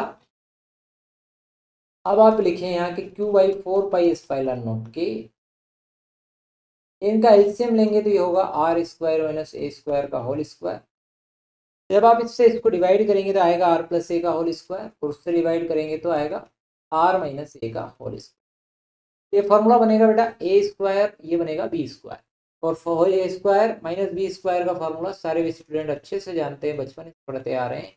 ये होता है a+b और a माइनस b। इसी फार्मूले की वजह से नीचे भी ये r² माइनस a² हुआ। तो बेटा हो गया q/4 पाई एप्सिलॉन नॉट के। अब फॉर्मूले के अनुसार ये a r+a, मतलब ये पूरा a है, r माइनस a प्लस, फिर ऐसे ही ये पूरा a minus a, minus r minus upon r² minus whole. अब देखो भैया, ये -a से +a की जीवन लीला समाप्त, -r से +r की जीवन लीला समाप्त। तो q/4 पाई एप्सिलॉन नॉट। अब r और r मिलाकर हो गया 2r, और a और मिलाकर हो गया 2। अभी मैंने आपको पढ़ाया था कि मेरे भाई, जो पढ़ाया था मैंने द्विध्रुव आघूर्ण, वो क्या था? Q इंटू 2a बराबर क्या था? P क्या था? द्विध्रुव आघूर्ण। तो यहाँ देखो Q इंटू 2a हो गया क्या? तो बिल्कुल हो गया सर। ये हो गया आपका 1/4 पाई एप्सिलॉन नॉट के, ये हो गया 2, इसकी Q इंटू 2a की जगह P हो गया, और ये 2r तो है सही, तो 2pr। एक बात और, जब हमने द्विध्रुव की परिभाषा पढ़ी तो हमने क्या कहा कि दो बराबर तथा विपरीत आवेश एक दूसरे से अल्प दूरी पर है। तो जब ये अल्प दूरी पर हैं तो जो आ रहे हैं वो इस a से बहुत बड़ा है, तो a वर्ग को छोड़ दें। तो a वर्ग को हमने छोड़ दिया, इस a को छोड़ देंगे तो r की घात कितनी हो जाएगी? 4 हो जाएगी। तो E बराबर 1/4 पाई एप्सिलॉन नॉट q/a आ जाएगा r की घात 4, 2p आ रहे ऊपर, और r की घात 4 से r की घात 3 कैंसिल करेंगे, r की घात 3 बच जाएगा, एक r cancel, 1/4 pi epsilon not के 2/r3। अगर आप वायु या निर्वात में निकालना चाहें, वायु या निर्वात में तो k की जगह 1 आ जाता है, तो वही 1/4 पाई एप्सिलॉन नॉट 2/r3। अब यहाँ से ऑब्जेक्टिव अगर द्विध्रुव के लिए पूछा जाता है तो द्विध्रुव के घन के क्या होता है? व्युत्क्रमानुपाती होता है। ये अपने को ये आपका बहुत सिंपल है डेरिवेशन 4 अंक के हिसाब से। अगली बात करते हैं निरक्षीय स्थिति। कहानी वही है, निरक्षीय स्थिति में के पराविद्युतांक वाले वैसा वैसा लेकर करना है कि भाई मान लेते हैं फिर वही एक द्विध्रुव है -q है और प्लस।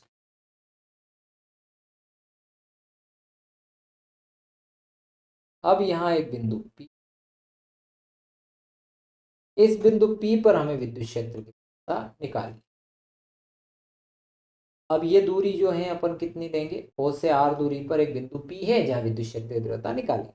अब मैंने पहले ही कहा कि हमें विद्युत क्षेत्र की तीव्रता क्या है करनी पड़ती है, एक एक आवेश के लिए निकालना आती है। हम एक एक आवेश के लिए निकाल सकते हैं, तो पहले धनावेश के लिए निकालेंगे, वही काम करते हैं। फिर वही लिखते हैं कि भाई धन q आवेश के कारण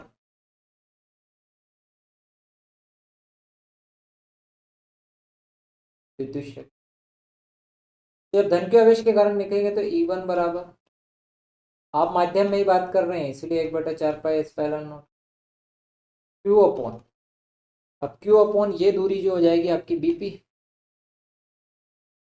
ये हो जाएगा BP का वर्ग। अब मैंने क्या कहा, धनावेश के लिए विद्युत क्षेत्र दिशा हमेशा बाहर की तरफ, यहाँ अपन ने दिशा बाहर की तरफ, A1 बाहर की तरफ यानी कि BP दिशा।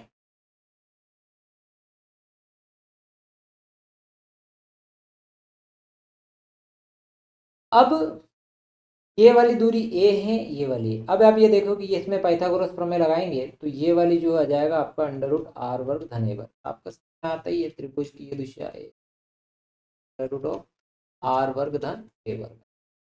तो मेरे भाई इसी जगह पर क्योंकि वर्ग है तो रूट तो लगेगा नहीं, q/r वर्ग धन, ठीक है। अब फिर वही ऋण q आवेश के कारण विद्युत क्षेत्र E2 बराबर 1/4 पाई एप्सिलॉन नॉट q बटा, अब यहाँ ये जो दूरी है ये आपकी हो जाएगी P, तो आपने दे देना E,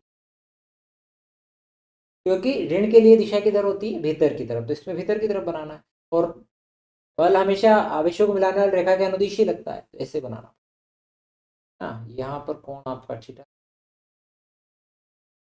तो अब ये हो जाएगा आपका AP का वर्ग, दिशा किधर होगी वही PA दिशा।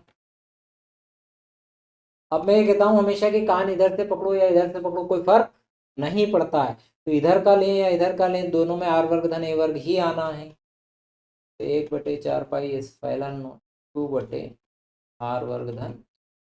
तो ये E1 और E2 के मान यहाँ पर बराबर आ गए, एक से आ गए, इक्वेशन फर्स्ट और इक्वेशन। अब क्या होता है कि जब हमें परिणामी तीव्रता निकालनी है तो हमें इनको, इनके दिशाएं क्या है कि देखो इनके बीच में कुछ कोण बन रहा है ना, और एक इधर और एक इधर है, तो अब आपको करना ये पड़ेगा कि इनको आपको क्या करना है, इनके घटकों में वियोजित करना पड़ेगा। तो सबसे पहले E1 को बांटेंगे, तो यहाँ भी थीटा है ये भी, तो E1 के दो घटक, ऊपर चला गया E1 साइन थीटा और जो थीटा के साथ आया वो हो गया E1 कोस थीटा। इसी टाइप से E2 के भी दो भाग है ना, तो जो थीटा के साथ आएगा वो कोस थीटा यानी E2 कोस थीटा, और जो थीटा के साथ नहीं आया वो साइन थीटा। मैं डायरेक्ट लिख रहा हूँ, आपको एग्जाम में लिखना है ऐसा कि भाई E1 साइन थीटा व E2 साइन थीटा की जो दिशाएं हैं, E1 साइन थीटा व E2 साइन थीटा का मान बराबर व विपरीत होने के कारण निरस्त कर देगा। ये लाइन लिखेंगे, क्या लिखेंगे कि भाई E1 साइन थीटा और E2 साइन थीटा के मान बराबर और विपरीत दिशा में होने के कारण एक दूसरे को निरस्त कर देते हैं। और क्या लिखेंगे इधर, तथा E1 कोस थीटा व E2 cos theta, E1 cos theta व E2 cos theta, E1 cos theta व E2 कोस थीटा एक ही दिशा में होने के कारण जुड़ जाएंगे, ऐसे लिखना जैसा मैंने बोला। क्या लिखेंगे, ऐसा मैंने लिखा है इस तरह से मत लिखना, क्या लिखेंगे E1 साइन थीटा व E2 साइन थीटा परस्पर बराबर और विपरीत दिशा में होने के कारण एक दूसरे को निरस्त कर देते हैं, तथा E1 कोस थीटा तथा E2 कोस थीटा एक ही दिशा में होने के कारण जुड़ जाते हैं, तो परिणामी तीव्रता, परिणामी तीव्रता। तो E बराबर E1 cos theta plus E2 cos, क्योंकि E2 की जगह भी आप E1 रख सकते हैं, क्योंकि दोनों के मान क्या है, बराबर है। समीकरण 1 और 2 देख लो। तो इसको मैंने लिख लिया, उसकी जगह E2 की जगह E1 हो गया, तो कितना हो गया है 2E1 cos। 2 इंटू जो E1 की वैल्यू है वो है 1/4 pi epsilon not Q by R वर्ग धन इंटू कोस थीटा अब हमें चाहिए। तो कोस थीटा होता है आपका आधार बटे कर्ण, आधार ए है और कर्ण हो गया आपका under root of A R वर्ग धन ए वर्ग। तो भाई ए बटे अंडर रूट ऑफ आर वर्ग धन, तो बच्चे क्या हो जाएगा, ये 1/4 pi epsilon naught q into a और ए। तो इसकी जगह नीचे क्या हो जाएगा, आर वर्ग धन ए वर्ग, एक घात इसकी और आधी घात इसकी, कितनी हो गई 3/2। क्यू इंटू 2a को हम क्या लिखते हैं, पी लिखते हैं। पी बराबर 1/4 पाई एप्सिलॉन पी बटे आर वर्ग धन ए वर्ग की घात 3/2। ये मैंने पूरा ही इसको माध्यम में हल किया है, तो आप सब जगह के जरूर लगाएं एप्सिलॉन नोट के। मैंने जल्दबाजी में कुछ जगह पर नहीं लिखा। तो अब आपके पास लाइन वही है कि भाई जो आर का मान है वो ए से बहुत ज़्यादा है, तो ए वर्ग को क्या कर देंगे एच, तो आ जाएगा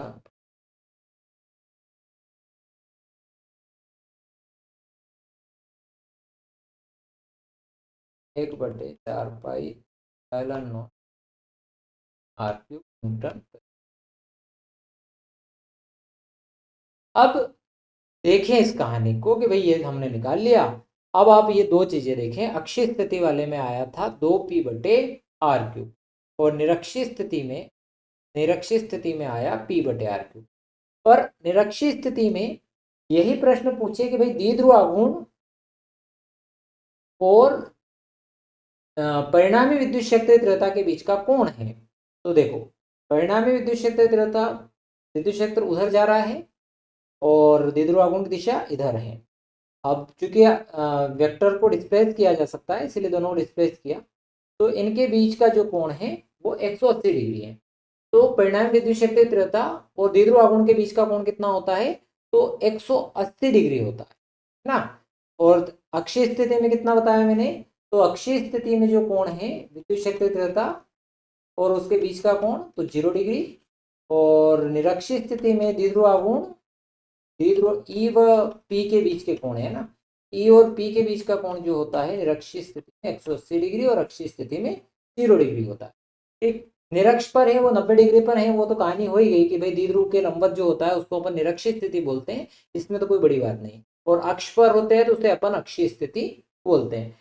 प्यारे विद्यार्थियों, मैंने इसमें लगभग आधा चैप्टर कवर करा दिया है, और जो विद्युत बल रेखाएं हैं, विद्युत फ्लक्स हैं, उन सबको हम अगले लेक्चर में कवर करने वाले हैं। और प्यारे विद्यार्थियों, यदि अभी तक आपने चैनल को सब्सक्राइब नहीं किया तो चैनल को सब्सक्राइब करिए, अपने दोस्तों के साथ शेयर करना मत भूलना, क्योंकि हम पूरा कोर्स करने वाले हैं जिसमें हम ऑब्जेक्टिव करेंगे, न्यूमेरिकल करेंगे, सारी चीजें कराएंगे आपको, ठीक है, A to Z इस क्रैश कोर्स में। तो चैनल को सब्सक्राइब कर दीजिएगा। थैंक यू वेरी मच, मिलते हैं नेक्स्ट वीडियो।